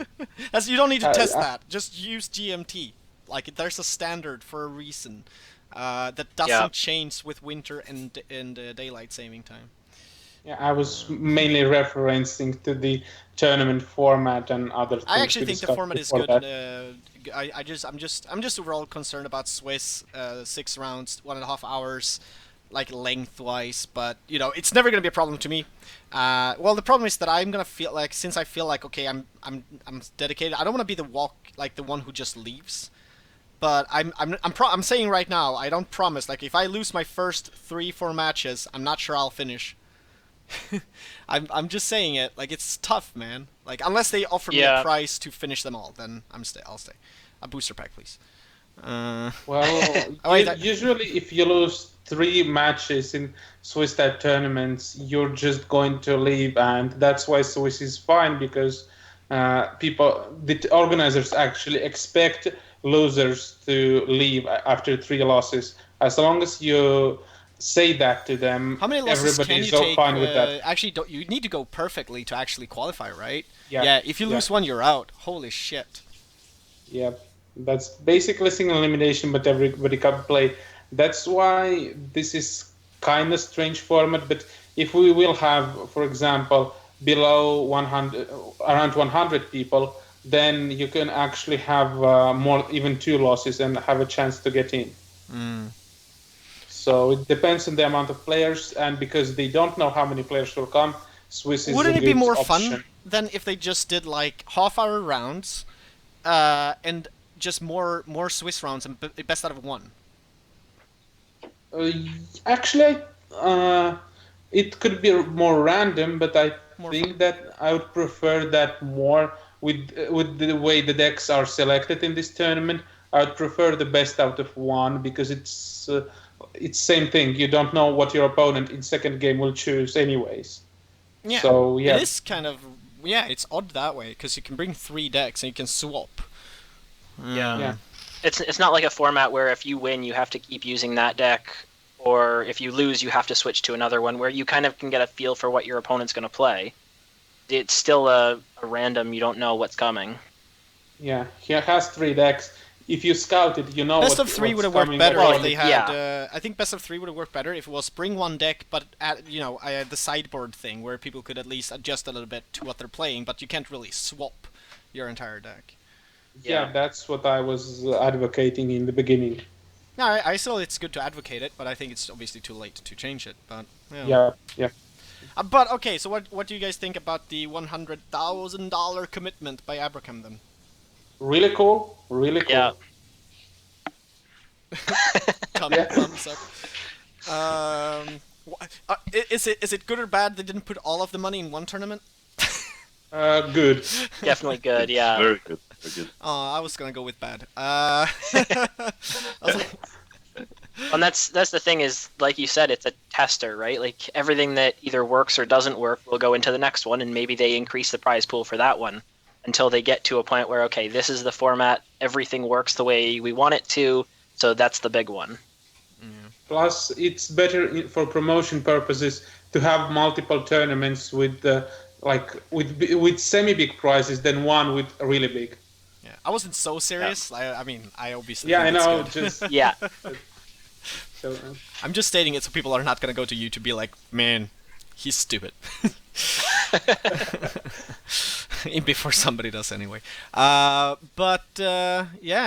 that's awesome. Let's have that short little cute break of like 5 minutes. I need to get something to drink, and we can stretch our legs, brains, and everything, and we'll come back and we'll talk a little bit. We have Faeria Showdown to discuss as well. We'll probably go back to the patch notes and look at more of the changes and discuss that a little bit more. Yeah, that's probably be good. And I'm not sure. It might be something I missed in the tournaments talk. If so, we'll pick that up after the break. But yeah, a 5-minute break, and we'll be we'll be right back, guys, here in Kappa Council. All right.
Alright, we are back. We are back. Well, we're kind of back. I fucking fucked up. We're kind of back. Yeah, we're kind of back. I fucked up. I was talking with a girlfriend, who got Yeah. planning dinners and shit. Same. And I Oh, came back, and I chickens? realized usually when I do this, I put like on repeat, so the same song will just repeat if it passes. But I never thought 5 minutes and 22 seconds would pass, so I started playing some random other song. It played America, fuck yeah. Oh, nice. I'm not sure how much of that was played, and God, I just hope YouTube doesn't claim that part of that song, or I will have to actually edit the thing and cut that out. Oh well. We'll see how it goes. Hopefully it's not a copyrighted part. We'll see. At least I can actually edit and cut that out, so that's all right. We're still waiting for Orangee, but we'll jump over to the overlay here. Oh, they said fuck on the stream. Really? Like I never said that before. It's like, That's so funny. oh well. Alright, where were we? Tournaments, things around tournaments and things like that. I'm just gonna look at the notes. Yeah, so big price. I think the only thing we missed was the one that I added in, Which one? What was that? which was the little bit of controversy from the Lunar Rumble on Wednesday, Oh, okay. which was there was and I'm not gonna name the names out. I know a bunch of people said it in like the Discord talking about it as well, but there was a sniping that, like, people were Controversy. pretty sure was going on. Where in the tournament? Was this a finals thing or? Semifinals. Semifinals. Oh. Yeah, and So it was against Nightingale. Oh. I was streaming in real time, so it seemed like I was sniped, but yeah. Do you think you were Yeah. sniped? Well, it was 'Cause you won the same semifinals, username. right? Yes, it was same username in my viewers list and as my opponent. Yeah. Would you think you were sniped? The problem is this. The problem is this that I've so many times have played games, multiplayer games in many situations where I mean I can just go back to when Metagamingtv was huge in War Thunder. We had 100 viewers, right? And like you would just randomly queue up for a multiplayer, like that's a PvP multiplayer game, and you would just queue up for games, and you would have people like scream, and some of them would obviously even team kill if they were on my team, just because and things like that. I think I had under 10 viewers, so that's probably not the case. I'm just speaking of my experience with it, and what I'm getting to, because I also then been in tournaments and things in other games, and I've streamed everything, and I've never used a delay. However, in card games, I have used a guard. I put on a picture on top of my hand, because of the potential of it, and I known it happened. I think, and the problem is that there's been times where, so in Soulforge when I played, there's been times when I've been like, like multiple of the people in tournament people are on my stream. They're looking. I can see that they're here, but you never know. Have they stopped, muted, like hidden the stream? Because I know some people really do have morals where they really won't do that because they just can't. They know it's so wrong, so they wouldn't do it. But then some people can't resist the urge. They will probably never admit it, but just having the opportunity of having that advantage of actually seeing what could come out, like what he has on hand, like it is such a big advantage that I think I would say I think it's almost like a 50-50 deal, where I think people, if they know you're streaming and they're playing against you, they will have that up.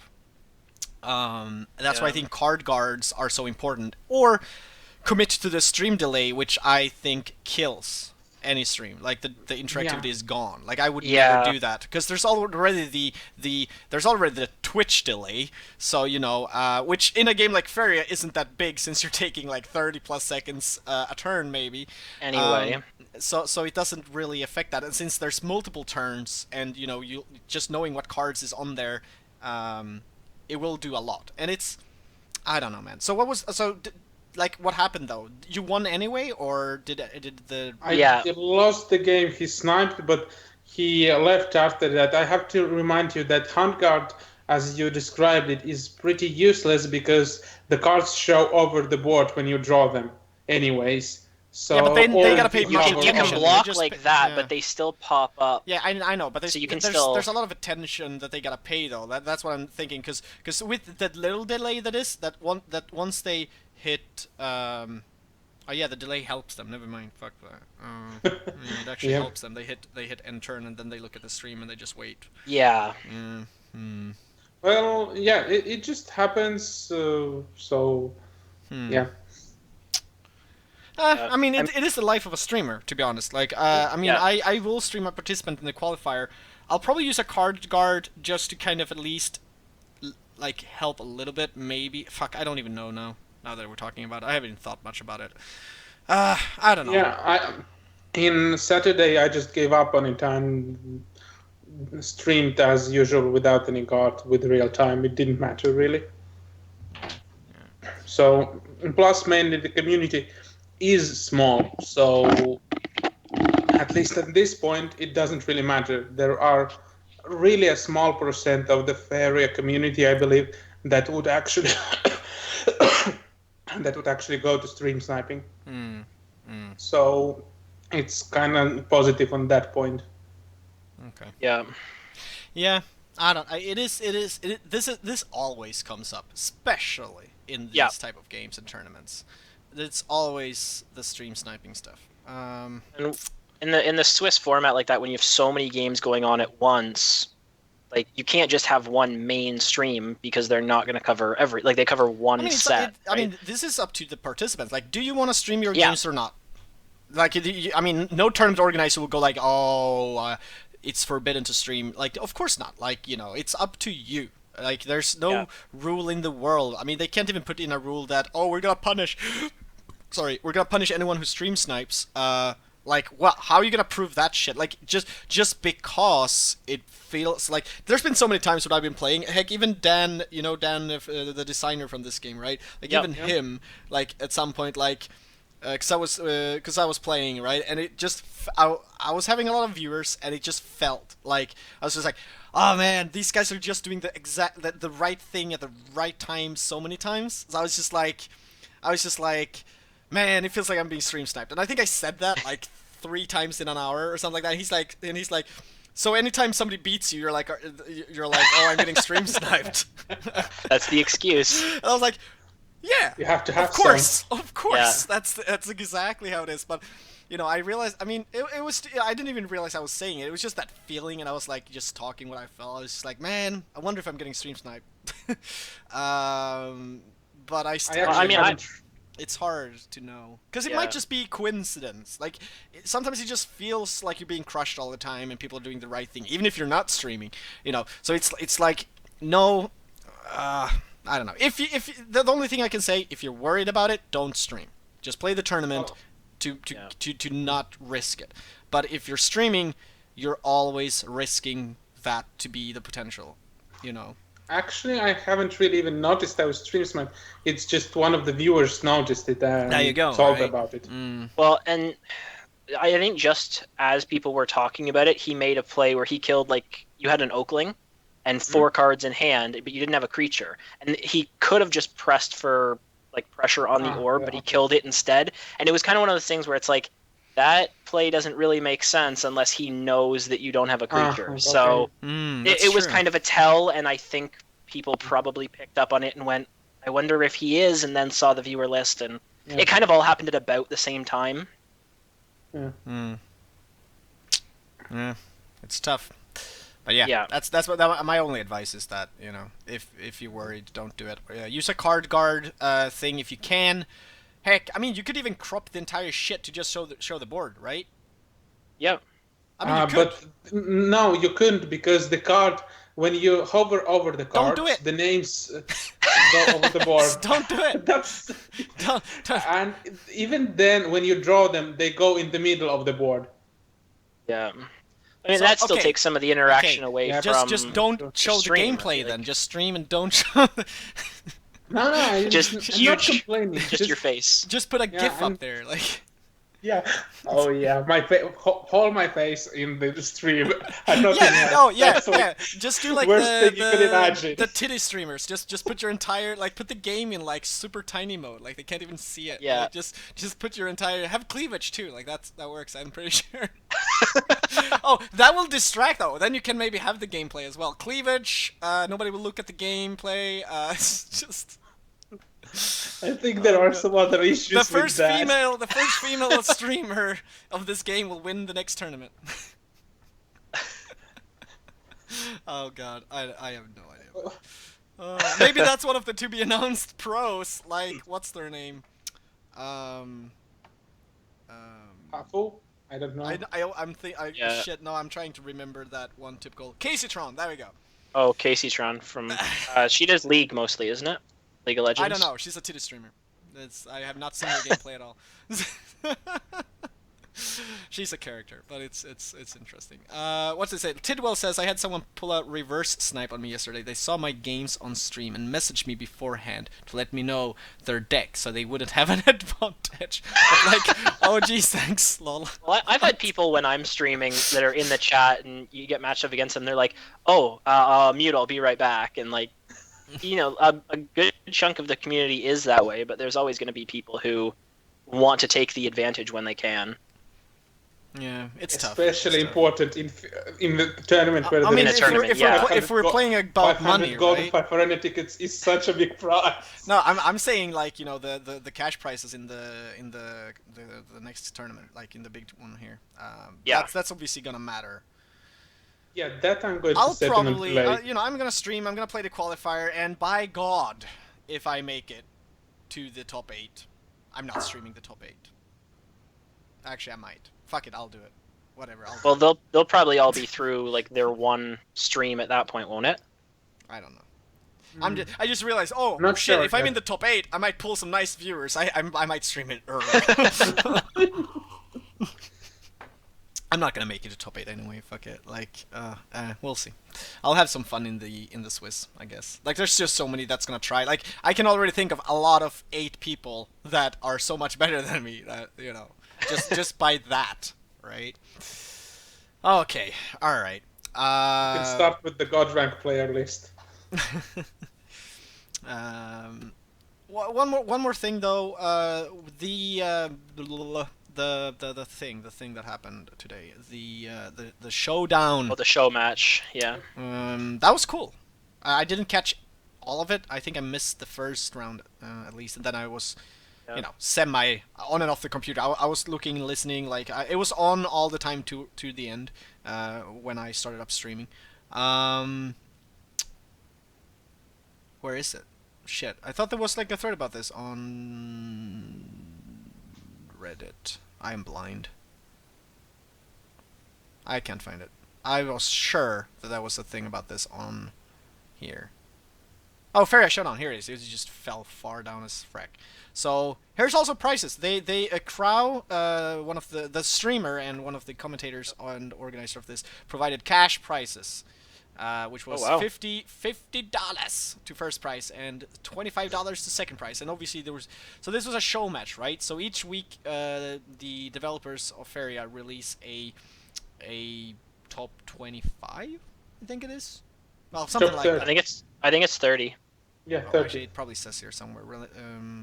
But yeah, top 30. Anyway, they released this list, and so the Faeria Showdown is basically a invite tournament where number 1 and number 2, like the top 2 players of that rank, is being invited to play versus each other in a format they called Relentless, which meant that they construct several different decks, each with 30 cards as required by the Faeria client. But there can only be 3 copies of any individual card, or 1 of each legendary card in any participant's combined deck list. So if you build 4 decks, you can still only use 3 total Freedom Fighters across all of them. Like, you can have 1 in each of 3 decks, or you can have 2 in 1 and 1 in 1. But, you know, if you have 3 Freedom Wasn't Fighters in 1 4 deck, decks? you can't. I think it was... How many decks was there? It was I think 4. it was 4. Yeah, think number of four. available decks. I think it was a says best of yeah. 7. Four decks, and first one to win 4 times, actually. Which I guess is best of 7. But yeah, winning condition is first to get 4 wins. And the winner cannot use his winning deck. So there's an opposite format of this, which I think I would have preferred. But this was really cool to watch. This was amazing. This was great. But I would have preferred if you kind of defeat. No, wait. The winner. If the winner has to change the deck, then you see every deck. That's, I think, the point of what they wanted, right? Okay. So in order to win the 4 games, you'd have to win with each of the 4 decks. Yeah. Well, I was thinking it would be. Maybe they changed it. Like, I'm trying to remember. There was another format, because this was discussed on Discord, and I'm just being stupid, and I can't remember exactly how it was. But it was there was some good arguments about another format. But I'm not sure. Maybe it is Relentless people are arguing about, because now that I'm thinking about it, this is actually quite cool. So maybe it was this one that maybe they changed. I don't know. It was really cool to watch. It was amazing, and it's a cool, fun event, I think. Or I hope that this keeps up, and we see this every time. There's we see like weekly, bi-weekly, monthly. I don't know. Each time we see something, we see the top ranks. This is just fun. This was awesome, and it just forces you to see different decks and stuff like that. So yeah, did anybody else watch the it? land placement? The match where there was the closest creature you could play was 3 turns away from hitting your orb. It was semifinals or final match before last or last match. I don't exactly remember. Scotch might remember it better. I didn't catch much of it. Okay, there was just a situation where one player had his half of the board was filled with his lands, so opponent couldn't play creature. So whenever opponent played creature, it would have to take at least 3 turns until it reached your orb. Oh yeah. The Oh, other wow. option is Conquest, where the win. Okay, yeah. Shit. I actually thought that Relentless was that. Okay, yeah. I kept reading on here, and obviously, whoever wins the game will use the same deck for the following game. But the loser has to change. Like, his deck is out of the match. Yeah, I like Conquest, though, where the winner has to replace his deck. That's what I like. I like it when you win with a deck, then the winner has to replace it, and that's considered Conquest.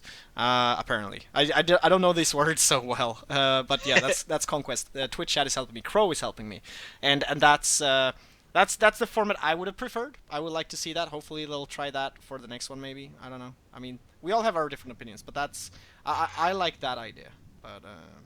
But I haven't seen it, so it's just good on paper. It might be really bad when they actually do it. Who knows? But yeah, this was Both awesome. formats are nice. Who was the winner, though? I know I looked, but it was Hitler, right? God, if I'm wrong. I think so. God, maybe it's in the bottom of this post. Tournaments. We'll get I to know don't in actually Twitch chat soon. remember, since I also I was watched on it, and but I off. just don't remember. Yeah, I only looked at the gameplay. I didn't even pay attention to who they were covering each time or who was up what wins. I just thought it was cool to see. As soon as the yellow shit was out of the way, I was like happy to see other stuff. I think they started out with some yellow stuff. I missed the first game though. There was at least one Fairies deck. They actually showed on their stream all the decks they played later on in the end of the stream. Yeah, they were showing them in between, I think, and they posted all of them in deck sharing in Discord. Oh, nice. Oh, game 1, I have to go back and watch that. Apparently, Tarum was played. Yeah. Yeah, from Bloom Sprite. Oh god. That's the only way to get it worth. Yeah. Even then, it's still expensive. Against yellow, it was kind of yellow rushy. Opponent was playing something like Yellow Rush, so it was kind of really good. Oh, that's really cool. I like this showdown match. It was awesome. Yeah, people should go watch that. That's fucking amazing. I want more of that. More of that stuff. I hope to see it again. Get some of that prize money from Abrakam. I mean, that can be like what, $1,000. Will all of a sudden make ranked super awesome for people to play, right? Yeah, because then you really want to get to that number 1 or 2 spot by the end of the week to play in it. Mm-hmm. Yeah, $1,000 seems reasonable. And then we actually will have some evenings where you will not be playing against 2 or 3 same people during the night. Oh, just which is just imagine kinda having annoying. that. Like shit, it could just be $100, right, per week or something, right? Like just imagine having that where we have this weekly show match that happens with this nice prize money, and damn, I think you will actually. Well, maybe I'm not sure if $100 is enough, but 200 or something. I don't know. I like 1,000. That's awesome. But it would definitely make the ladder be so much more played by a lot more people. I think that would actually pull in a lot of people. That would be awesome. If I remember correctly, in Hearthstone there were, when it's World's Championships, the qualifiers are only for God ranked people. There could be some similar tournaments where only top 8 could be qualified for the weekend tournament or something similar. Like not exactly 2 people, but a bit more. It would be interesting to see. It would be actually. I think now that we're brainstorming, top 8 or heck even top 16 into a playoff, right? Would be amazing. Yeah. That would. Yeah, because I think Hearthstone does something like you get a championship points or something, and that builds up throughout the year on their like based on what rank you get each month. Blizzard has something like that in many of their games now, I think. Yeah. I'm not sure how Hearthstone exactly works. I just remember I was casual playing Hearthstone, just remembering some random announcements. Yeah. Yeah, I people in chat are liking actual y'all Crow, obviously. Crow says right now we are mainly looking for the community to the community for support, but devs should PM me if they're interested in that. And he says I'm sure Yoke and I would be more than happy to have more of this if we get funding from Abrakam. Yeah, I like that idea. Maybe that could be a monthly thing then, I guess. I mean, Sounds cool. Yeah, I don't think you run that more often than that. Like maybe at the end of a month, like a monthly thing, like this month's top ladder players, and that obviously would maybe run well with a ladder reset each month, right? I don't think they intend to do it each month. I'm the just saying climb it would is work. slightly harder in Faeria than in Hearthstone. Oh. So I think they intended to do ladder a bit less frequently than a month. I think the Atmas was seeing something in that vein. I'm not sure. Just a rumor. Yeah, but I don't know how it works in Hearthstone, but like when they reset a ladder, or the ladder, like does everybody start off from scratch, or will people be like, oh well, you were God rank, you'll be diamond, like will you? You get a set amount of stars. Huh? When it does the reset, you get amount of stars based on what your final level was, so it bumps you forward. Oh, okay. So like you start at 25 again, but like I usually end up around like 14 or so. So it gives you like 10, like 10 stars or something. So I end up at like 20 instead of at 25, something like that. That's Hearthstone. Just the one thing, Crow in the chat says that climb in the Hearthstone is easier in Faeria than in Hearthstone. I actually think that's mainly correct, but in Faeria games are longer, so while it might be easier to climb, it's also longer by time invested. Yeah. That's what I think, at least.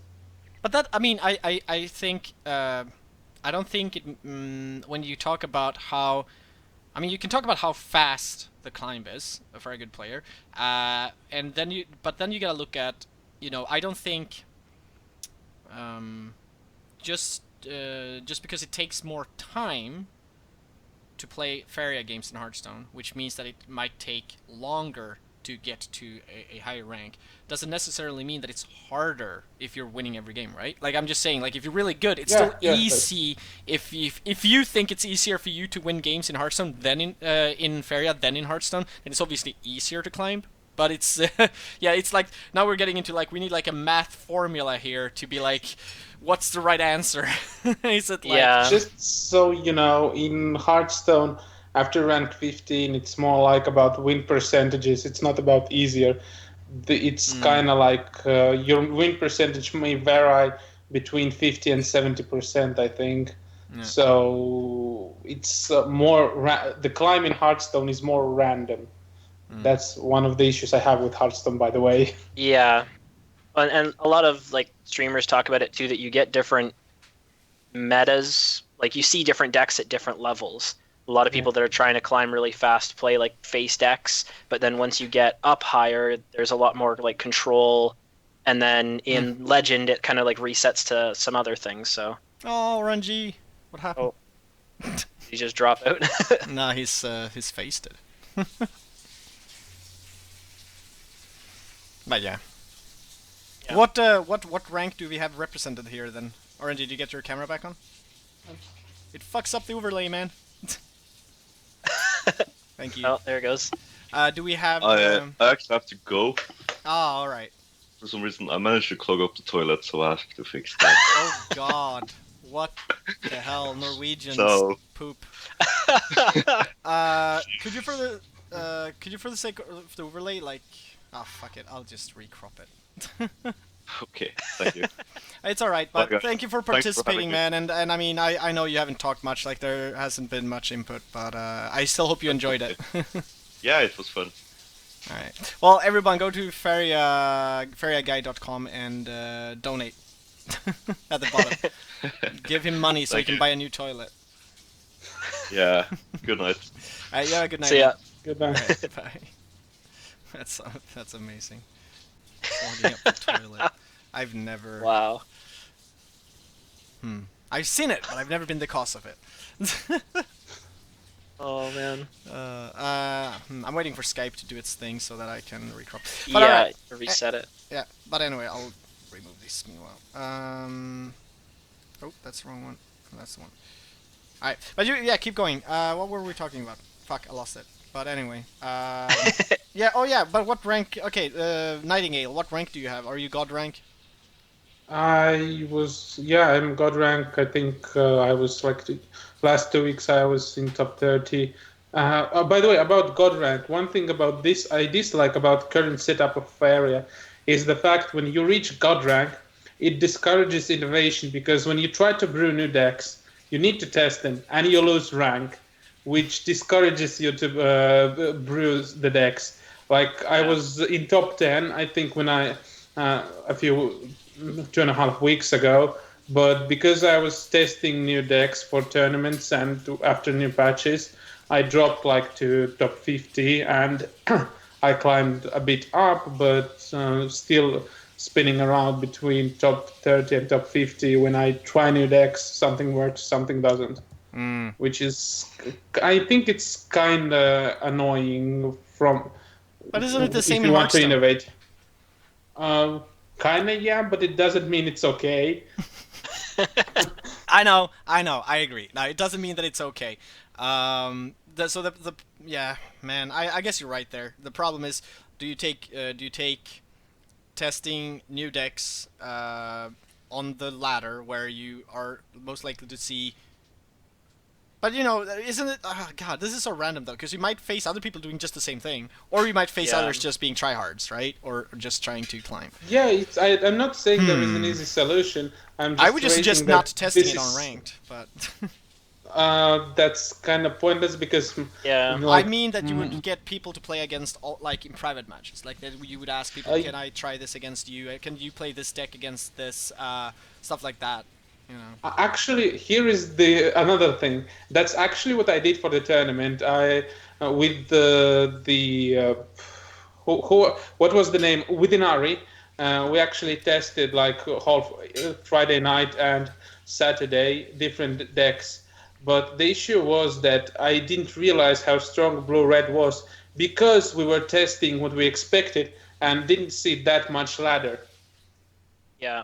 So I realized only after I was locked in on the mono blue that actually there is this blue-red deck which tears it up and is really bad matchup for me. And there were quite a few decks, people who were playing it. But it was too late for me to switch up anything because I didn't have time to test anything else. So kind of testing against your friends helps, but doesn't solve the problem. So is it? But what's is the it? solution then? Yeah, go Scorch. Yeah, I was gonna say, is it like less beneficial right now that they don't do a ladder reset? So you end up in that high tier god rank and you play against basically the same people over and over. So if you don't get that level of experimentation that you want, would it be better to have a ranked reset so you can go through the stages again? Or is it better to keep it the way that it is? Kind of hard to say, but a ladder reset once a month would be nice. It's just the fact that games take longer means it takes longer to like get to the god rank. It's not immediate. Even something like a yeah. 3 month where you end up with 4 seasons a year of like but 3 then months. you will have what? You will have first you will have 2 or 3 weeks to test new decks, and rest of the month you can't do that. Yeah. But okay, majority of the issues will be fixed when Faeria comes out of early access, and there will not be balance patches every second week. That will fix part of the problem. But I'm just raising a concern that basically current system discourages for top players to innovate.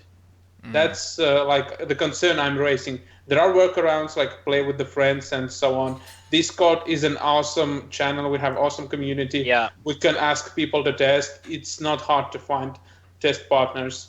I'm just raising a concern of how the current system of Faeria works out, like by mechanics wise. Yeah, my girlfriend is cooking in the background. There's a lot of noise. I muted my mic when she was yeah, shit, what was that? Like, she was, some plastic bag. It was like, it's just like, oh, shit. Yeah. But yeah, that's, yeah. If anybody wondering what the hell all those random sounds are, or why I mute my mic. But yeah, good concerns. I agree, basically, on that. You know, but I mean, I agree on all, I agree on all the points. I just don't know how they would fix it. Same here.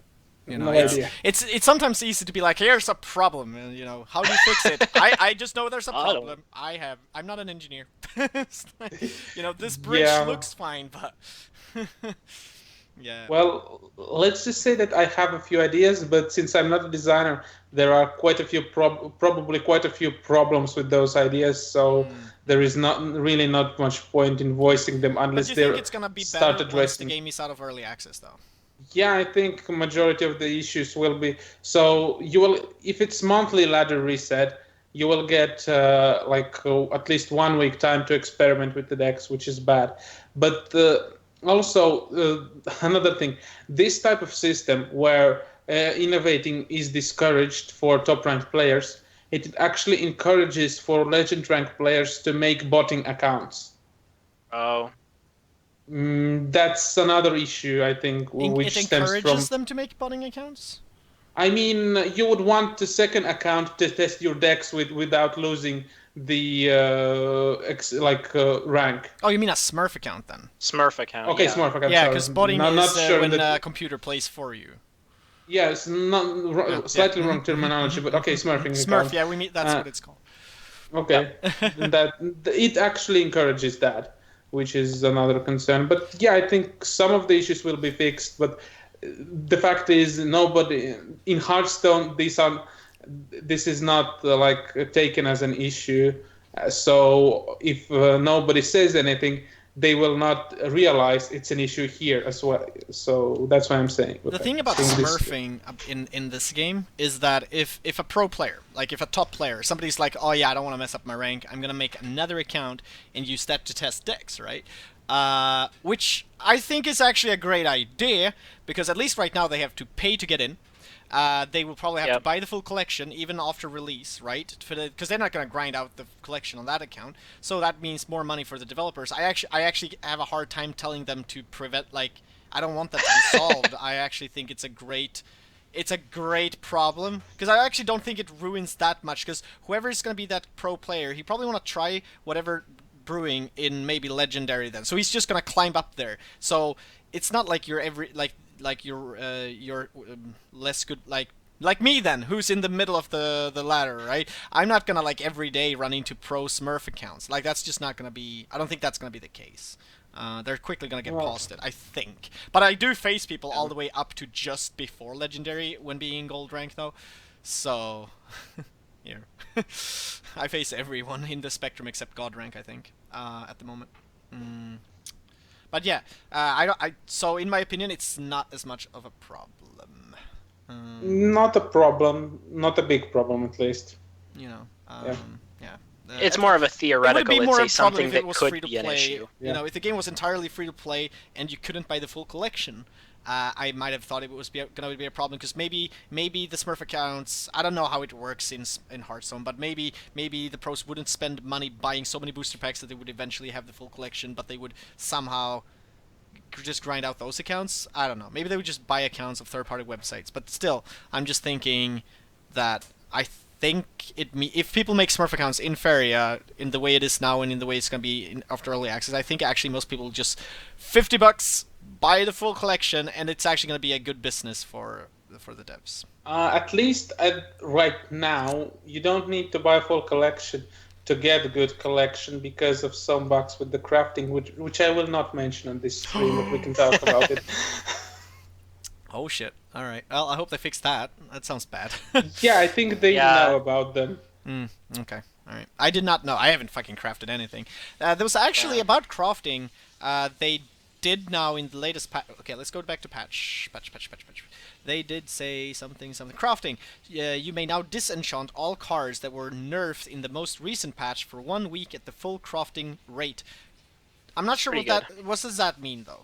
So it just means if you crafted something like a legendary like Azurai, you would be able to disenchant it for the value that you crafted it at. So you actually get more Memoria back than if you just disenchant it or whatever it is. So, simply said, Azurai, disenchanting it costs normally 8. You get 80 Memoria, and crafting it costs 320. And you get since it was nerfed for a bit, at least right now, disenchanting it costs you get 320 Memoria back. You just get the full crafting cost back. Yeah. Yes. Okay. All right. Mm-hmm. Yeah, but that only applies to the card they nerfed. So if they buff the card, you can't do that.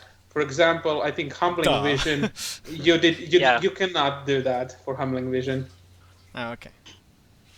In Hearthstone, I think whenever the card changes, you get to do it, whether it was buff or nerf, but they never buff any cards. Generally, they never buff cards, any yeah. cards.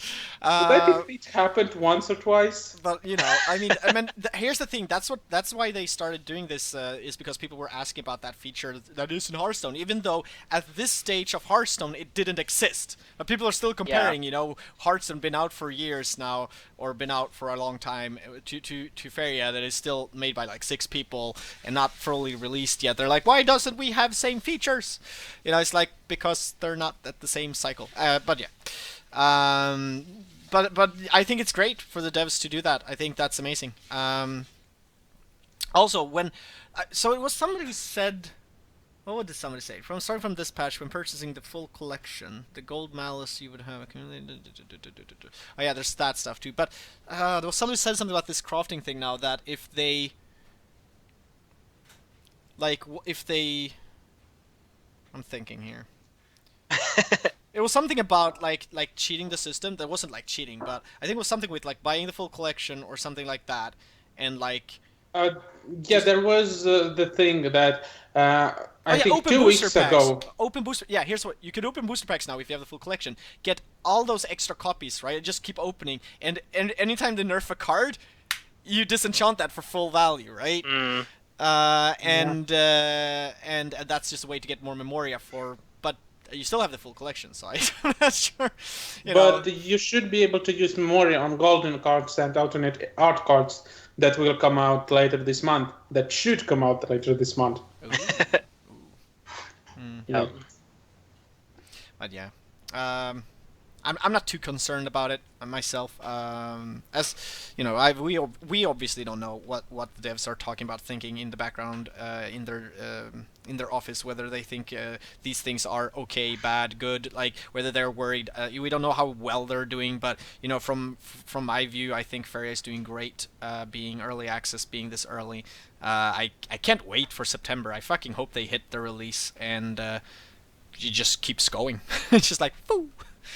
I can't wait. Yeah, actually, it tells how of a good state Faeria is in, since the main concerns we have are how often ladders should be resetting and so on. So our concerns are pretty little. That already tells in how much of a good state Faeria is right now. It's in a great state. So, We're just waiting for Pandora, man. Like Yeah, Pandora and exactly. in-game tournament systems. Oh yeah. Basically. Let's see. Oh, Tidwell says, yeah, I got to disenchant 3 Aserai and a couple Avengers when the refund happened. Memoria plus plus. Damn. In games where ladders do not reset often, top players will make smurfs to test out decks for sure. And but they still need to get the cards. By the way, let me check. I haven't looked at Steam yet if this is available. But they released Faeria is now cheaper to buy into. Let's see here. It still says $22.99 for me.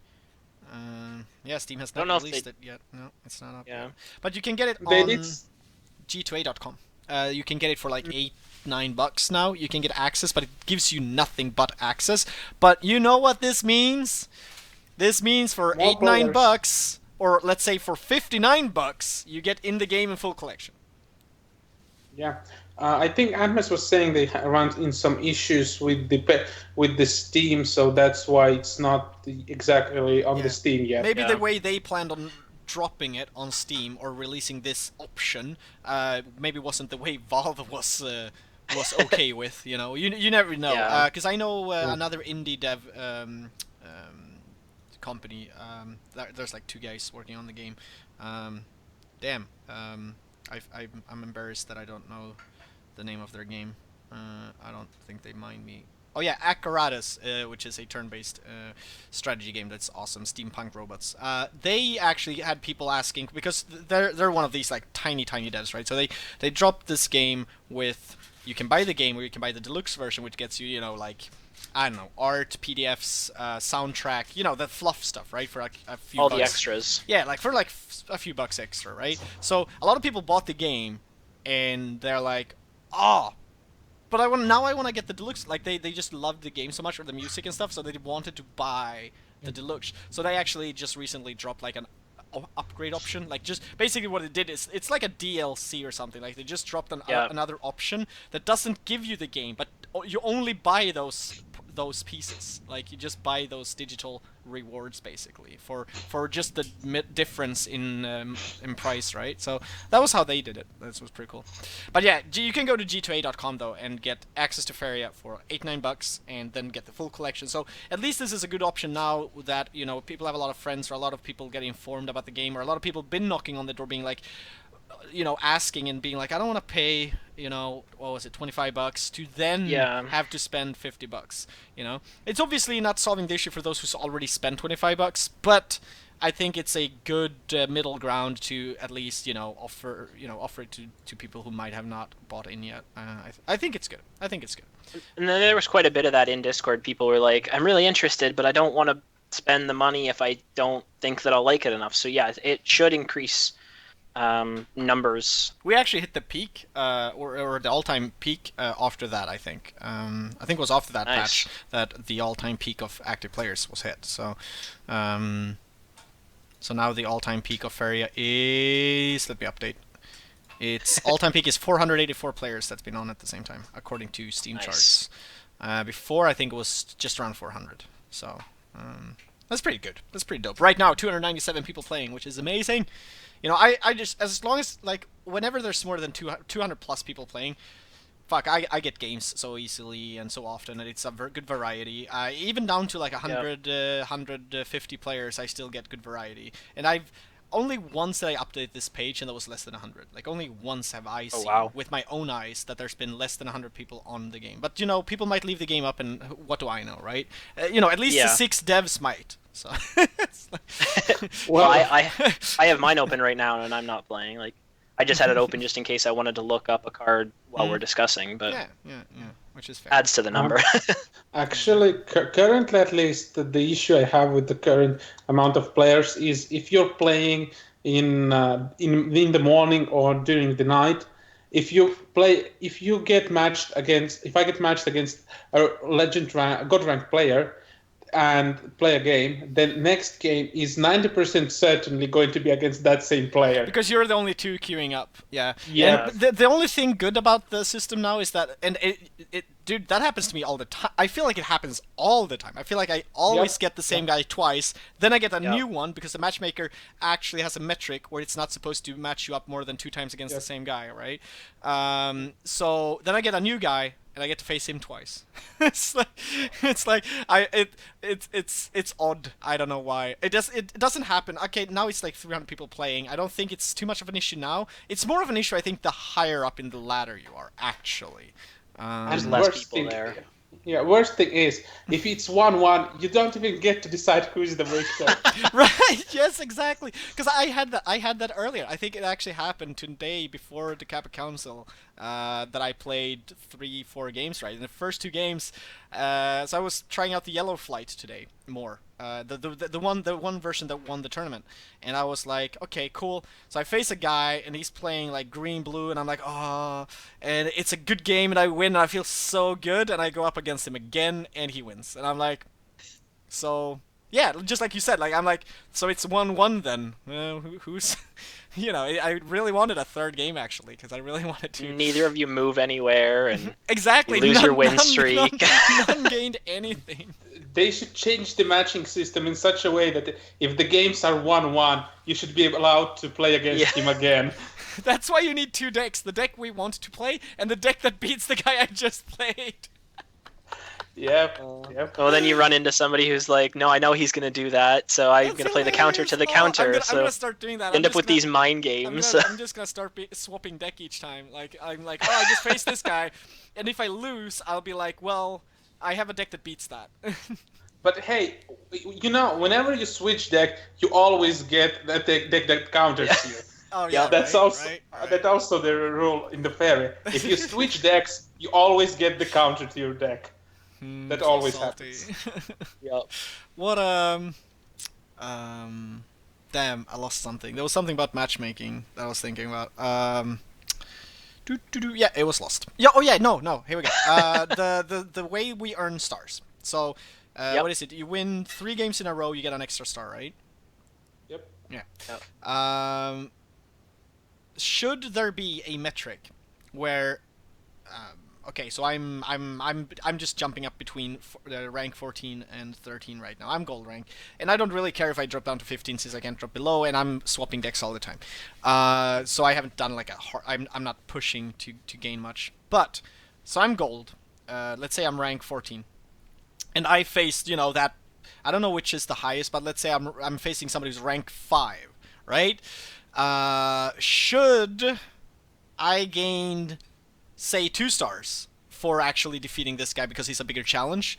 And should I maybe not lose a star for losing against him? Like, should there be some type of, like, well, you're facing somebody who's, like, so much higher than you that this should be more of a challenge, that it should be a higher reward, less risk for you? The same goes the other way, because I do face people down at, like, 20, like, that maybe they shouldn't be too, you know, hurt to lose against me, and they should be gaining more to winning. Like, is that a thing?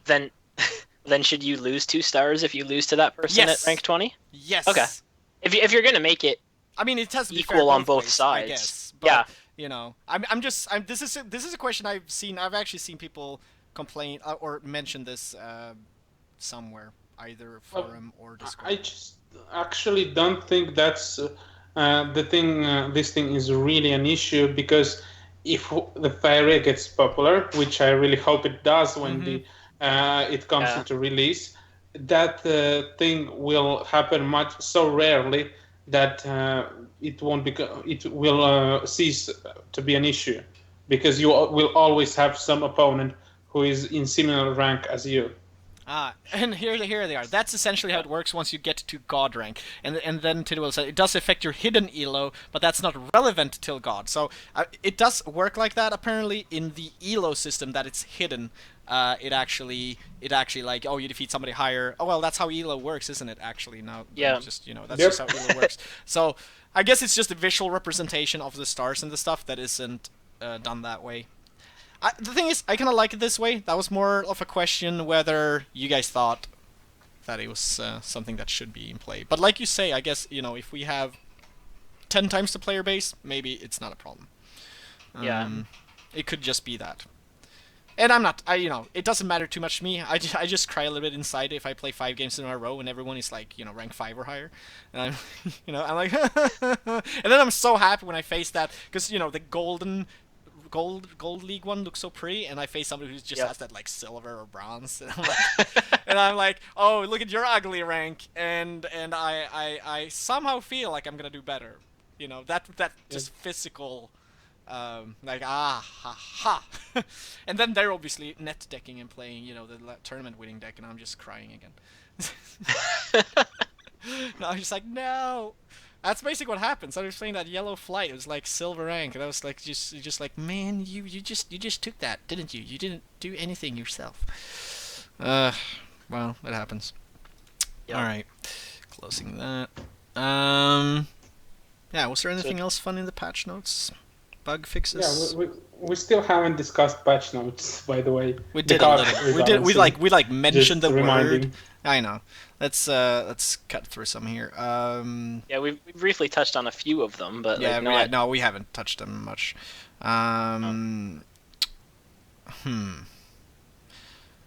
So yeah, this one. Where is it? How do we like Aserai, Wrath of the Desert? The yellow dragon. It's been reworked, right? Yeah. So it used to destroy something. It used to be a last nightmare, basically, with a creature. And now instead it drains 2 attack from each enemy creature, which means, for those wondering, what does that mean? It means that, it takes 2 attack from every creature on the board, enemy creature on the board, and it gains that on top of its, what's the base stats on that? 6/6. 6/6, yeah. So yeah. It's like a vampire type of drain, except it's not health, it's attack. Attack instead of life. Yeah, what do you guys think? I mean, you go ahead. Okay, I actually disliked it at the beginning because it felt like the effect of reducing attack should be on Blue Dragon. That way it would actually become good, but... after playing with it, I changed my mind because it actually felt really good since yellow got yellow got AOE effect, which yellow lacked, and it's not like so currently only colors with AOE effects are green or are yellow and red, which is nice to have more than one color. So I think Aserai is in a good place right now. Yeah. It's still a pretty big swing. Like, before, when it was you put down a 6/6 and destroy your opponent's biggest creature, usually, that's a really big board swing. You get something with a decent body on the board, and you remove your opponent's creature. Now it's a good swing because you get this huge thing. You don't remove anything, but you remove a lot of power from your opponent's board at the same time. I think it was just in the show match this morning. One of them used it and then used Choking Sands on something. It was a really cool interaction of, reducing the attack with Azerai's effect and then Choking Sands to kill the thing anyway. So it gives you a lot more interaction that way too. Yeah. Yeah, I like it. I like it. Yeah, same. Currently, same here. I think I like what it does. I think it's strong. I'm just waiting for somebody. Oh yeah, so I was playing Yellow Flight, which runs this card, for 4 games, and I never saw the dragon. And it pissed me the fuck off, because I had so many times that I was like, well, the dragon would have been good. Would have been great. Because I ran into this blue-green, and, big attack creatures. It's just like there was so many times that I was like, oh yeah. I was just drawing cards, because I was like, there is a dragon here, somewhere. I was like down to like 11, 10 cards, no dragon. It's like, motherfucker. It's just like, I managed to win, like I said, I think I went 1-1 against that guy. So I won one game and lost the other. And the other, I would have won if the damn dragon would have showed up. But he was nowhere to be found. And then there was like the other game, I think, where I got the dragon when I definitely not needed it. And I was like, meh. Yeah. I think it opens up more interaction. Like, before it was just, your if you're playing against it, your opponent plays Azurai, your creature's removed, there's nothing you can do. But now it still leaves you with creatures on the board. Like, you still can play against it. There are times when you're like, hey, he's playing yellow, do I put out more creatures at the risk of him getting a bigger Azurai, or, hold on to certain things? So there's more interaction playing against it, which is, I think, what they're trying to do with a lot of things. Like just an example of what happened when I was testing for the tournament. Inari played with his Flyers deck. I was trying my mono blue. I had a whole board of 2/2 frogs and 1/1 Lord Thieves, and he played the Azurai. That was really hard. But the funny thing is, thanks to those mirror phantasms, it was actually balanced. Yeah. And I hate that fucking card. Yeah, I mean, the game was actually close, and it was interesting to play. Even after he wrecked all of my attackers, we still played for more, and it was a good game. So I like the Azurai. Phantasm, man. I fucking and that's kind of the other thing. Like, if you have anything with like 4 or 5 attack, like, it's still left with 2 or 3, so you can still go kill. Like, Azurai only has 6 life still. Oh yeah. No matter what its attack value goes up to, you can still kill it. Play green. Well, Shaman Dance, or whatever the fuck it's called. Yeah. Yeah. But yeah. Well, actually, green-yellow becomes slightly more interesting, even with the nerf to Last Nightmare. The fact that it has finally an board clear type-ish effect, it helps against those Toads and Lord Thieves, which was horrible matchup before. Now it can at least try to do something. Yep. I mean, I don't want people to play yellow green because I think it's gonna be awfully good. With the Azurai, definitely. Just like ha. It's not previous Azurai was stronger than this one. Well, still, but yeah.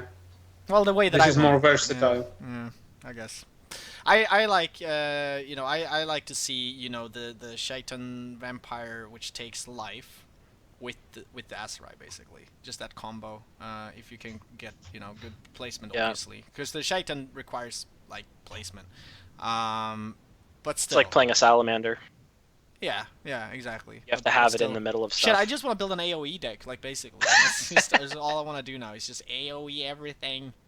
It's like, yeah. Alright. By the way, Tidewell is commenting on the power level of current dragons. What do you guys think on their power level right now? The blue dragon was changed in this patch too. We gotta say that then. Yep. That it was actually before it transformed people. It transformed people or creatures into creatures that cost 2 Faeria or. No, shit, I'm fucked up. Yeah, it's basically Unbound Evolution plus, but instead of 1, it goes 2. Yeah, and I think that's. So they're keeping the mechanic that they gave it in a previous patch. I'm assuming they like that mechanic, and they realize, well, 1 Faeria wasn't good because you'd never but now buffing a creature 2 Faeria means it you can get some really good shit out of your randomness there. And the only thing I like about it is the randomness. I just want to play it because hilarity, hey, let's see what comes out of it. If you want to see hilarity, check some of my feature matches, because that's exactly what I did. I played mono blue with our token deck with Orangee yesterday, and I actually did one game on stream. It was I think it was before quarterfinals even, where I had a whole board of frogs and Lord Thieves, and I casted Orangee. And you got which was totally useless because my 5-drops, one of my 5-drops turned into a Magda, another of my frogs turned into a 2/2, and some other things. It did not matter because I was so far ahead. But the card did absolutely nothing. It just reduced attack of one of my creatures. Which is just hilarious. And it was basically a deck built around Orangee. Like, if Orangee was good in any deck, it was there. And even there, I still think it's too. I mean, if we're talking like competitive, high tier level gameplay, I gotta say, the best dragon right now is red and yellow. Yeah. I have a hard time splitting them, but I guess red maybe removes things more obviously, and then yellow. I always think the green one is good because of the buff. You can always buff something. So blue would be the worst then, but blue and green kind of worse. Red, yeah, I would say red, yellow, good. Blue, green, maybe not so good.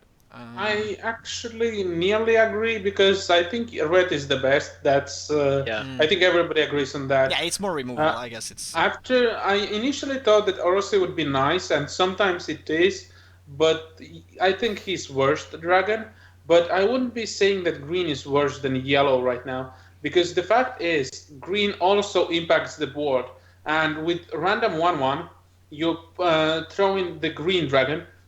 Suddenly you have 2/6/6 creatures, which is really hard to deal with, even with mass removal. So that's why I actually think the green one is better than the yellow one. They're close, but I like green one more. So yeah, green one is good. The buff is good. Yeah, the green like one's it's a good buff. If you unless you're sitting there with obviously no other creature to buff, but as long as you have another creature to buff, you're gonna get good value because you're splitting out. You're splitting the.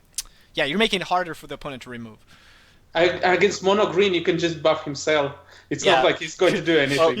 And that's if you're It's playing not green, like you're he's playing a going lot to of big do stuff anything. too. So Yeah, he can only steal it with Magda and play Feed the Forest. That's what happened to me once. But yeah, that's I such think a one-time off though. Like that's the thing. The Magda combo, I was really like, oh, I want to do that. Let's put her in a deck, and I never got to do that. Yeah, I didn't play enough games, but it definitely wasn't. It's not a consistent play. You can't put Magda in a deck with Feed the Forest and be like, oh, I'm gonna do this every game. Like, no. every time, yeah, it's not gonna. Yeah, it's not so consistent. But so back to the topic. I think my opinion on dragons: red, yellow/green, kind of share the spot, and then it's blue worst again. It's just still worse. What would you do to change it though? Like, what would you like it to do? Reduce. Well, as I said, I thought that Azarai effect would fit blue really well. So blue transforms reducing stuff. attack. Here's a new mechanic, like and already in my head, it could be different things. So I wanted let's just make it transform either all creatures on the board, or all enemy creatures, or all yours creatures into dragonlings, maybe like just tiny creatures, like I don't know, like something. That's what original Orose did. It did everything toughness to 1. Oh, okay. Which then with famine broke the game. I was gonna say or frogs, just because frogs are funny. Like just turn it into 2/2 frogs. Everything turns into 2/2 frogs. That's basically original Orose. Well, bring it back then. It was bad because people used famine with it, and the metagame was broken. And damn it. Yeah, but I mean, if it went to like 2/2 frogs, it's a little harder, but still, double famine does the same thing. So Flame strike. Yeah, I actually some of the people in my chat suggested to do unsummon effect. I don't know. Maybe it's interesting, or even a humbling vision, because as we saw with the Azarai 6-mana effect, and now the strongest dragon is Garudan, which has 6-mana effect. Because the effect, yeah. Yeah, I think the effect should be less than 6 Faeria. So maybe the effect on the red one is too good. Maybe to make other dragons better, like the blue, is to make the other one worse. Well, even then, nobody will play blue dragon. I think it's okay to make red one slightly weaker, but I think they should still buff blue with some other effect, because the fact that he's the only random dragon makes him the worst. Yeah. That's the red dragon does 3 damage to everything. What if it? I mean, wouldn't it be enough if it just did 2? Then it's basically ground shaker and no identity. I think they should just. Okay. The fact is, the biggest problem is that Firestorm is effect for 3 mountains. Garudan requires only 2. Yeah. So he's actually easier to cast than Firestorm. I'm kind of salty about I'm last laughing at tournament. Twitch I'm chat. not going to deny. Yeah. I'm laughing at Twitch chat, not at you, man. Give blue dragon jump. Problem solved. Jump flying. What the fuck, man? Oh god. What? I don't. Yeah.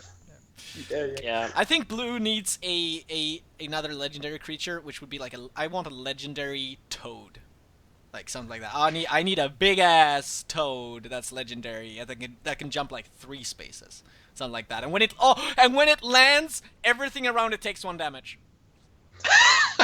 That's what I You want. sure you're talking? That's kind of quite red toad, by the way. Yeah. No, that's a blue toad, man. That's super heavyweight. It'll be the new blue-red card. Oh, yeah, by the way, it requires a lake and a Two, mountain. two of each, or one of each, something like that. By the way, about logic in the game, so jumping creatures can jump over other creatures, but flying creatures can't fly over other flying creatures. Hey, that's Logic. logic. Stop it. That's because they're flying so low, and they're jumping high. Yeah, that was it. But Sumo toad. Okay. Okay. We are making a new card, multicolored toad. Oh god, we just invented a new card. I also realized something a few moments ago, and I'm gonna take this time to say it. I have forgotten to record this show. Oh. Good thing Luckily, Twitch. there is a Good Twitch thing replay. Twitch. Yeah, but I'm like here's the only problem I'm worried about. Is the way Twitch mutes audio for a half-hour block if it's like one single copyrighted thing. So the music that was played before the show or just before the show might, we might miss up. We'll see what happens. It's all up to Twitch. See now. how it goes. I'm gonna have to highlight and upload or download off of Twitch, and we'll see what happens. I forgot. Oh man. I was just like, oh, I wonder how big the recording is, and I'm like, ouch. But it's okay. I mean, shit like that happens. We're humans. I'm less of a human now, but. Yeah. By the way, that means you should be streaming for a bit longer because Twitch cuts off It's not part gonna of be a the problem stream. at the end. It's gonna be the problem of the beginning.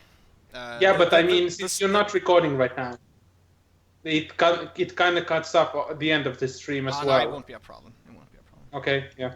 So shall we go over other cards because we only covered 2 or 3? We have more time. I mean, you guys can definitely tell me when we need to end. Like, I think we still have at least 15 minutes until we should continue think about ending. But there's no hard. 15 minutes enough for all of that. I said 15. Yeah, well, I know there's a lot of stuff here.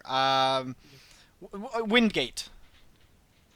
Yeah, Windgate. Yeah, this is a I big think change. this just, this is one of those things where, okay, let me read. Windgate reworked 2. So now Windgate is a 2 Faeria cost, 2 deserts, 4 life structure that you can summon creatures adjacent to this structure.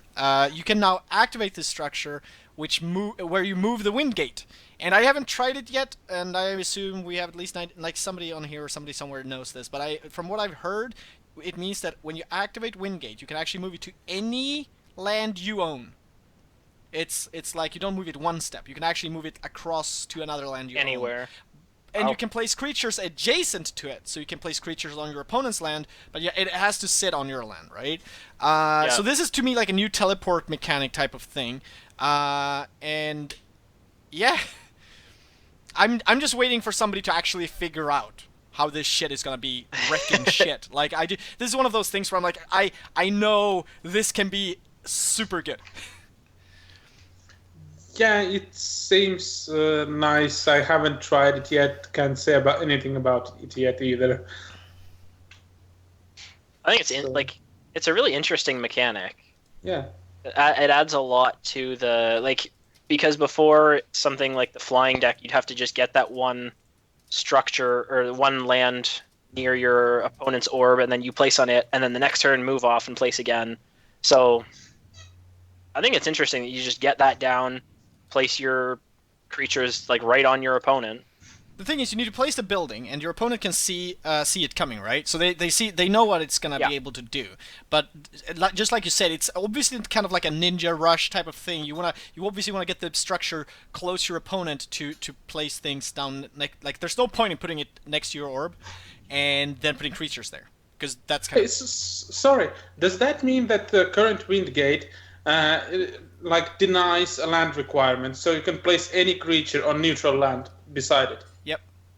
Should, yeah. So then 2021 Kalim's follower in your face out of nowhere. Yeah. I mean, you still Yeah. need to Without have. any You still, deserts you previously. still need to have. I mean, it's a structure, right? So you can put it on a neutral land itself. But then you you need can to have the prairie land rush close opponent. enough to the enemy Yeah, you- orb. You can put it on. You can move it onto an enemy land. But hey, so technically, you just go prairies to your opponent, place it immediately close to his orb, close enough, because a lot of opponent, if you're going to the sides, center is open. So if you put 2 prairies close enough, you can just put the wind gate there, summon an opposing land, Heck, and the thing hit is, face. the thing is this: Tidwell is asking, wait, really, it teleports? I thought it walked. I am not 100% sure if it teleports. I think so. That's what I got off Discord, but I don't feel like it was confirmed. However, even if you still need land placement next to your opponent orb, so you could technically build it there and do everything to make it survive a turn. It's for life, so Yeah. it's quite healthy. I need to check how it actually works, because I thought it was worse than what you described. This kind of enables quite a bit of combo potential. Well, that's what I'm thinking. I'm thinking this could have the amazing fun combo OP shit. It could be the next. It could be the next OP one. are they're like the same thing, I know, right? For the one playing it. Yeah. Well, But then if that's the way that it does work, that it teleports, you could like neutral rush, like you're saying, just prairies out towards your opponent, and then you desert back near yourself or at them. Like, it doesn't matter, but you could place the wind gate in front of your own orb, so it's more protected instead of in front of your. Yeah, because you need to use. Yeah, it's more protected. You need structure a turn does to not require land. Yeah, but it needs Yeah, to be that's what built I mean. though. It needs 2 deserts to be built though. Like just Yeah. yeah. But you also need 2 deserts for Kalim's follower. Yeah. But the Calamus follower isn't 20 off the I mean. It is after a few Oaklings. Exactly. You know what? I think Wingate definitely has a place in the flight deck, because that one already builds stuff close to your own orb, and you know it's all about. Well, again, it's about you need one of your charging flight to just put down one of those ninja lands up there, but you just get more spawning potential if you then move the Wingate up there. But again, I'm not sure if it walks or if it teleports. It's hard to know because it move Windgate. It just says move Windgate. But from what I understood on Discord, somebody was like, "Well, you can move it to any of yours land." So we'll see. We'll have to try it out. And next week, some of the qualified people will be with Windgate, like next Saturday. By the way, we talked about the tournament next Saturday. But the Lunar Rumble is supposed to be a weekly tournament, so Wednesday today. Lunar Rumble. Next Wednesday they're going to keep it. Afterwards, they will be moving on to the weekends, but next week is going to be Wednesday. So I'm not gonna make it. But after that, they intend to do it like weekend event. But right now we have a Faeria tournament from Gamers Origin, which is why they will have I think 1 week. Break maybe, and after that they will be doing those Lunar Rumbles on weekends. The problem right now is that there's so many people coming out of the woodworks over the last couple of weeks, like, oh, here's my tournament, oh, here's my tournament, here's my tournament. I mean, I was planning to do weekly tournaments, and then because of the communication with the devs about what price, because I didn't want to make one without prices, and I'm poor, I'm not going to be able to pull anything out of my own pocket, so I was just like, I'm not going to do any tournaments unless we have prices, then people came out, obviously, just like, I mean, it's great, not complaining, it's awesome, but we have too many tournament organizers now, because everyone's like, if this is successful, I'll do it weekly, like, everybody's doing weekly, and I'm just like, when is this going to be a weekly thing? So it's like, the Wednesday, like, any weekday is shit to me, obviously, but hey, there's so many people playing, and maybe just, it's great, but if everybody's going to be doing it on the weekends, like, which tournament do I play? Yeah, I do hope they will. At least the guys on Lunar Rumble are keeping eye on that, and that's why they said they're doing it on weekends right now, before anybody else says they're doing it on the weekend. They're claiming their spot. Well, the thing is this: the officially supported ones, like the ones with prize money, is always going to trump the one without. So it doesn't matter if they're doing it on the weekends, unless the devs are going to be so super nice and be like, oh, well, there's already a tournament the weekends. We can't, like, I don't. But honestly, if you're listening, devs, don't give a shit about that. Like, if you're putting prize money in a tournament, you don't care what anyone else is doing. But you could communicate with them, maybe. Yeah, well, at least the Lunar Rumble organizers know about the weekend tournament, and that's why they aren't moving it to the weekend next week.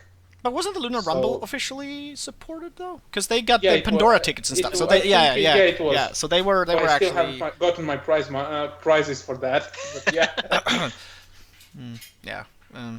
You'll probably get that. Okay, shall we move on? No. Again? No. We have another what do you want to talk about? Tower. Oh, you want to talk about Celestial Tower? Yeah. Okay, today we talk about the yellow changes. That's the only thing. Yeah. Well, there are 2 cards left: Soul Drain and Celestial Tower. Jesus Christ! All right, Celestial Tower reworked. 2 Faeria, Desert, 3 life. Activate. Give a creature charge 5 this turn. Deal 1 damage to this structure. What did it do before? It gave charge. I think it gave haste. So basically, this is the previous Windgate gave effect that Celestial Tower gives now, but it gave it as a static effect to anybody who's close to it. It was just if you summon an adjacent creature, it gains charge 5 type of thing, wasn't it? Adjacent creatures have charge 5. Yeah. So anybody who was close to it got now charge you 5. give it. Because the fact that the activation gives haste is kind of too, like they said in Discord, too much potential to get broken. I think even now we have Flying Ursus in the meta game, Flying Bear's deck. I don't know if anybody followed, but it was kind of a thing, at least today and yesterday. So at least it does not have haste anymore. Yeah. Well, I'm thinking yellow has a lot of fun stuff, right? And I'm thinking yellow-green, and I'm thinking, the card from yellow. I mean, there's already a lot of flying. Actually, you don't even need to do that. I was just thinking of the event card that gives flight, so you could put anything interesting there and just give it flight and charge. Yeah. The card is nice, but I think it's slightly worse than the Wingate was. I'm not sure, but it feels that way. Yeah, I don't think the Celestial Tower is gonna. Again, we structures here. I think the Windgate is the one that I see potential in doing some crazy stuff with. Yeah. Alright, so what do you think? Okay, quickly here. Soul Drain can no longer target orbs. I'm sorry. Soul Drain can no longer target orbs. Great change. It's not actually auto-include in every deck, and a little singleton of it in some deck might actually see play. Oh, yeah, single tower. Not that great. Yeah. Single tower. Yeah. That's the official new name. I actually think the Windgate, like just structures here, I think the Windgate is the one that I see potential in doing some crazy stuff with. Alright, so what do you think? Okay, quickly here. Soul Drain can no longer target orbs. I'm sorry. Soul Drain can no longer target orbs. Great change. It's not actually auto-include in every deck, and a little less reason to splash yellow, but actually those decks that wanted to splash for Soul Drain wanted to target creatures anyways. So the people who splash for Soul Drain it was really good in all those those face burn shit. Like, yeah, honestly, and that's when you double or triple a Soul Drain face for those six damage you needed to win, it's like, oh, GG. It's like, I'm super happy they did this change. Along with the Flame Burst not being able to target the orb now, like the red-yellow burn deck is a lot. Like, it doesn't have as much reach to finish you off from like 10 health. Yeah, and with Yellow the spells Rush, now, like same with Yellow Rush. Less reach, good, more healthier metagame with less yellow decks. Yeah. It just means you can feel safer at certain levels. Like, you don't think, okay, is he going to just burn me down with those spells? Right. Yeah, nothing on board. The only real card that deals 3 damage to face without combat is the Malevolent Spirit. Everybody else requires to hit you, so it actually is more playing, less burning. Yeah. It's more creature interaction now. Same as Blood Obelisk. Yeah. Which should be next cut. We should look at it. Which is it was 2 Faeria. It was before 2 Faeria. You gain 2 Faeria for every enemy creature that dies. Now it is whenever a friendly creature destroys an enemy creature, you gain 3 Faeria. So the effect was nerfed to trigger only from creature kills, but now it costs 1 Faeria less. It was actually used against me once, against my... Maybe it was Yellow Flag? It was used against me, and I just... he got so much value out of it, because I think he dropped the green... No, sorry, the red dragon. And yeah, the Garudan is kind of nasty with it, as is Ground Shaker, but the best thing I saw was Yak Attack.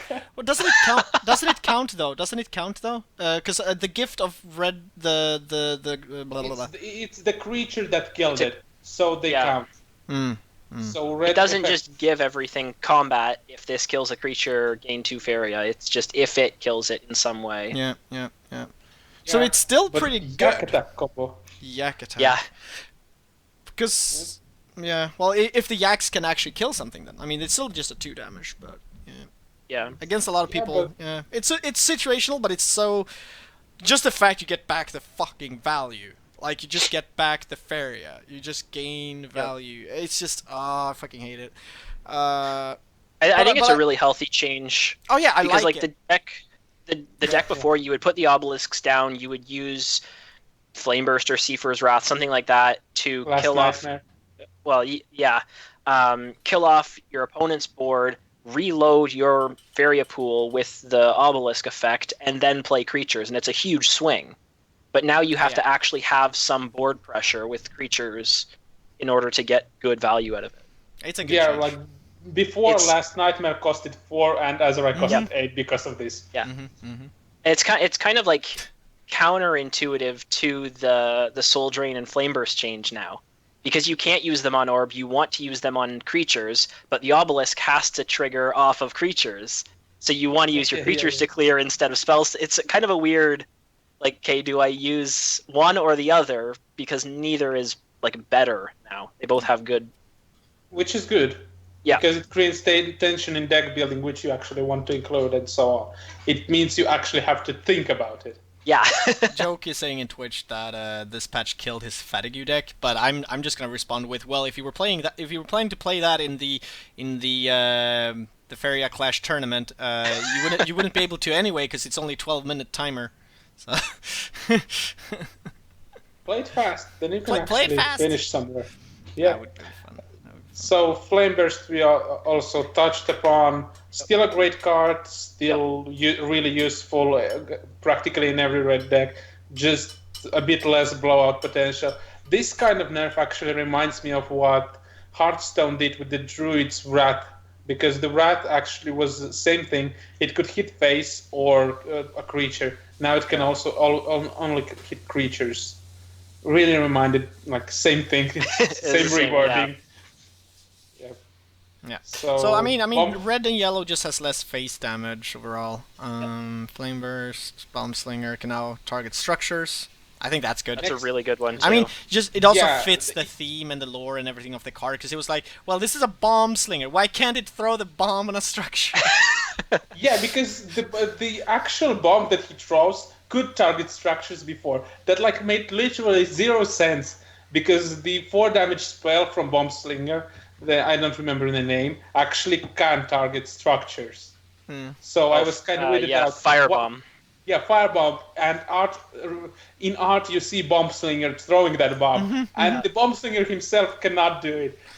Where is the logic? Because structure too big cannot hit. I don't know. Yeah. It just bounces off. Yeah. I don't know, man. The other change in red was the Lord of Terror.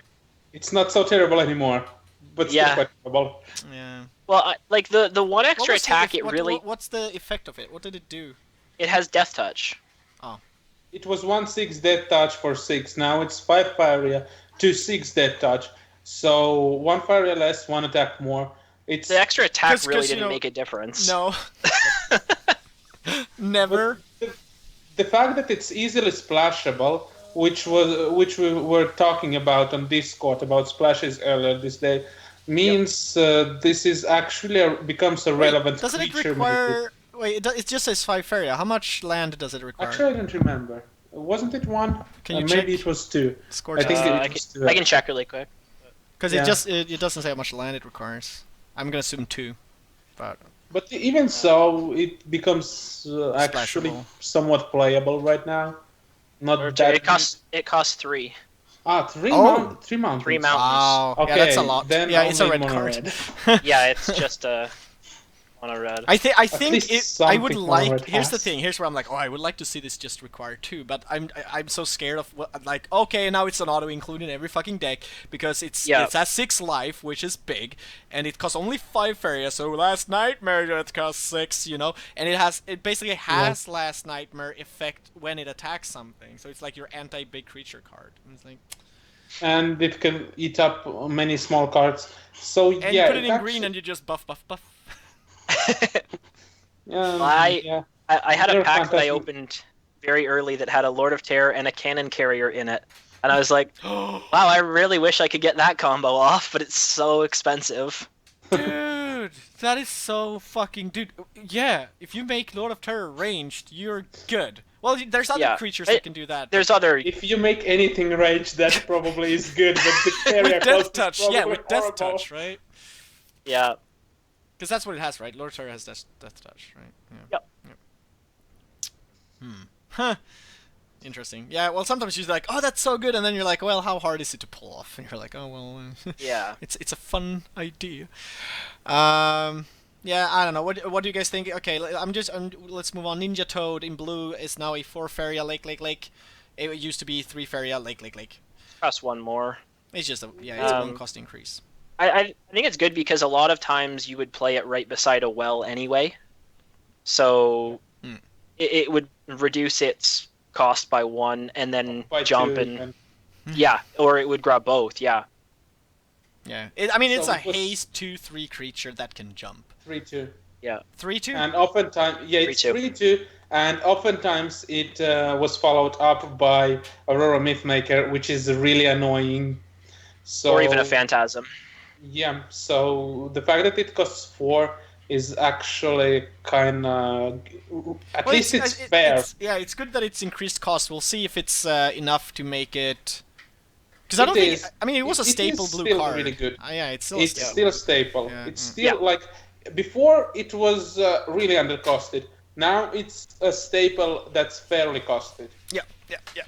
Well, at least we're agreeing that it was a good change, and we'll see see how it goes. I mean, yeah. Plus, good value from Unbound Evolution and Aurora Say since it costs 1 more. Yeah. Humbling... Oh, yeah, that's true. Humbling Vision reworked. Oh, yeah, so they changed Humbling Vision that used to round down to now round up. Oh, yeah, it's But also it done reduces in the both life attack as well. and life. Yeah, I think that's good. Yep, I think that's a Something really to good do change. with those 6/10s at least. Yeah. That's really helped me there. So actually, it's really good right now. I just need to. I saw. Yep. Go. I saw a lot of people saying there was some confusion with the rounding because it says rounded. There was people thinking that it meant the reduction was rounded down or rounded up. I mean. Yeah. So it's just like a wording thing, but it probably should say rounds up instead of rounded, just because it's the result rounded up. Or something like that, where it makes it clear that it's the end result that gets rounded up instead of the reduction that gets rounded up. It's kind of obvious how it rounds if you think about it, but Yeah. it's slightly confusing. Yeah. Yeah. So. And if you're not just tell me what the. We're moving on. Tell of the old turtle. What is it that card does? Because they reduce the cost. It's draw 5. Is it 5 cards or just until your hand has 5? Draw until your hand has 5.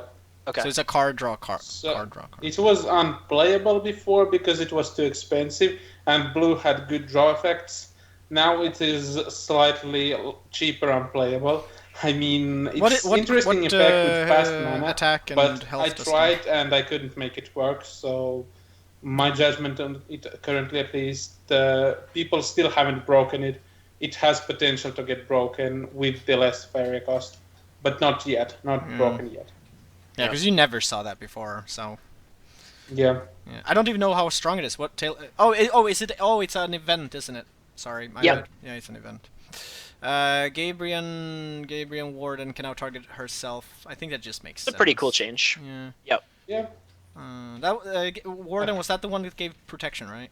Yep. Yeah. Gives protection to an adjacent or herself. At least it's less restrictive to play with it right now, which may. And think I saw some people running 1 or 2 just as a good tool to deal with to play. So It is a good card. this is good change. It has always been a good card too. I think like a Yeah, decent. but good... underplayed, criminally underplayed. Yeah, it's Yep. because it gives protection. I'm just saying like it should have been seen more play because it gives protection. Fucking hate that shit. I mean, it's such a good mechanic. Like it's so good, and now you can play it and give it to herself and be like, yeah, I didn't need any creature on the board to play it. Her.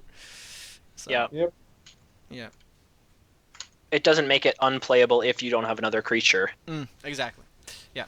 Runin Avenger been nerfed to the ground in my opinion. Yep. Because now it's just gross health. Yeah, I think it's undeserved nerf, but the fact that they, along with it, nerfed Last Nightmare and Burn, it's reasonable because the main reason they buffed previous Avenger was because they wanted to give more tools against Face rush damage. decks. Or, The fact that they nerfed it means with green does not need Runin Avenger, and it only would use it as a broken win condition.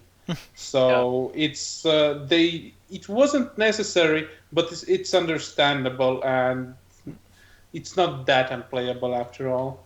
I mean, it's still a cool card, but Yep. yeah. Yep. I mean, it still probably fits in those that run soul packs, like in the green yellow. I would say it might still fit, maybe. I don't know. But yeah, I'm it's happy like, with I don't know where to use it in my opinion, because I rather not take any face damage. So yeah. Yeah. I play a lot of mono red, and it's like 1 damage at a time. So I would just end up, my opponent plays a Runin's Avenger that's like 16/16 or something, and I'm like, oh well, Yeah. now I lose. Yep. Yeah. Wait, so, Understandable nerf. yeah. So Yeah. okay, the Colossus or Colossus or whatever had their attack. Just 1 attack. Yeah, their each. attack Yeah. is set to 1. Because I actually had a game prior patch, before this patch, where I was sitting with the fucking Colossi. I know that's plural. Colossus. That was just 0 life. Yep. And I was just like, well, great. It's like, Yeah. I could afford playing it. I was like, I gotta have a creature that's 0/8. Right. Yeah, the Colossus. At least 1 attack is good. At least 1. Yeah. Thank you. Yeah, the buff is good. I actually yesterday saw one deck with Triple Cartographer and Wave Crash Colossus. Wow. So yeah, they are playable, but I still kind of dislike them. I don't know. I think it's a One card that is was slightly really better, cool. but still. Yeah, I mean the cards before they changed the mechanic, like when it was, when they were broken, in my opinion, or in everyone's opinion, Yeah. they were really good, but they were obviously broken. I like Yeah. the mechanic though, like I really liked what it was, but it sucked when people just figured out that okay, they're basically the end all cards. I just fucking does everything. Yeah. And I was one of those who said, just fucking remove them. Like, I couldn't think of how to change them. And when they came with the change, I was like, yeah, maybe. But I still think I don't know. I still think they're just taking up space in the collection of cards. But I don't know what to replace them with. I'm just thinking they're, yeah, you don't see them often because they're not great. So, Yeah, it's slightly better, but I don't think they're that useful. Still, again, don't think the situation changed in any way. Maybe in Pandora they'll be good. Who knows? We'll see. Well, and they're a little better for Unbound Evolution and Erosi now. Yeah, just If you end it like that's, slightly. I don't think the 1 attack makes them individually any more playable, but But it if you may get do one that. out of Unbound Evolution now, you're a little happier because it's a 1/8 instead of a 0/8. So I actually have a complaint about Unbound Evolution and Spellwell and Orangee because they're too random cards. I dislike such randomness. I do not want to see that much randomness in Faeria. I sound quite hypocritical after playing all those cards yesterday. But Tidwell says he played the new blue Colossus all the time. They come off Spellwhirl a lot. oh god, yeah, so some issues here. Last card. Queen's Assassin. I've never played this card. It's a so it's a 3 Faeria 1/1. I'm assuming it has Death Touch since it's assassin. Yeah, it Yep. does. I think it has. I've never Is it played Death this Touch card. and Protection, or is it just the? No, because No, the it's Death Touch. protection What's was the other one? Oh, it's the Queen's yellow favorite. sacrifice guy. The Yeah. yellow sacrifice guy gets protection with Death Touch. Yeah. This one just 3 Faeria 1/1. I think This you actually want to play becomes in a playable deck where because- you have protection though. Like you want to play this splash. I mean, it's neutral. Just put it in with the blue. Put it in with yeah. Just put it in with anything that can give protection. Because if you can get protection on a Death Touch creature, that's a free removal. Yep. I mean, you're Yeah, hey, it's a good answer to 6 stands right. for 3 Faeria. So if people start playing, if you still see them, and opponent does not have answer, like against green, that actually becomes a reasonable option to include in your deck if you don't have many removal. Like green has 0 removal, real removal, except Feed the Forest plus Magda. This gives them an option of having some creatures that kill, actually. Yeah. So- I think Death Touch got a lot better since the removal got Yeah. nerfed. Yeah, people will at least look much more at Death Touch guys, and the fact that Queen's Assassin was buffed just makes it better. I'm surprised I haven't seen more Death Touch in any previous week here. Like I'm just surprised because I feel Death Touch is a mechanic that's just really strong. But I guess it's just been because it's been so removal heavy everything. So I guess Yeah, that's why. Yeah. As soon as you play something that has Death Touch, it just gets removed because you need it to survive a turn. So. Yeah, and the patch is still 2 days old. Like nobody has actually figured anything out yet. Yeah. Yep. All right. I'm hoping that I can easily get this off Twitch and up to YouTube. But I'm gonna deal with that tomorrow. After this, I'm gonna. I wasn't sure what I was gonna do. I'm probably playing Faeria. Actually, wow, she's doing the thing with the bag again. Thank you, girlfriend, for doing that with the bag. So loud. That's one of those things for microphones. Like, there's no way to quietly handle a plastic or bag. Like, you just can't.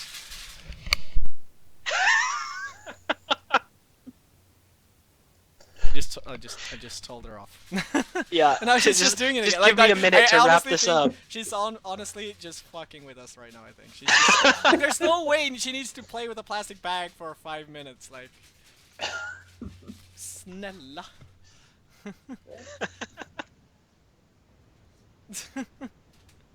Alright, let's call it a night. I mean, calling it a night. So yeah, once the Kappa Council is over for this time, we'll be back in 2 weeks. We do it bi-weekly. Who the faces will be, we'll see. I will continue streaming, so don't go anywhere.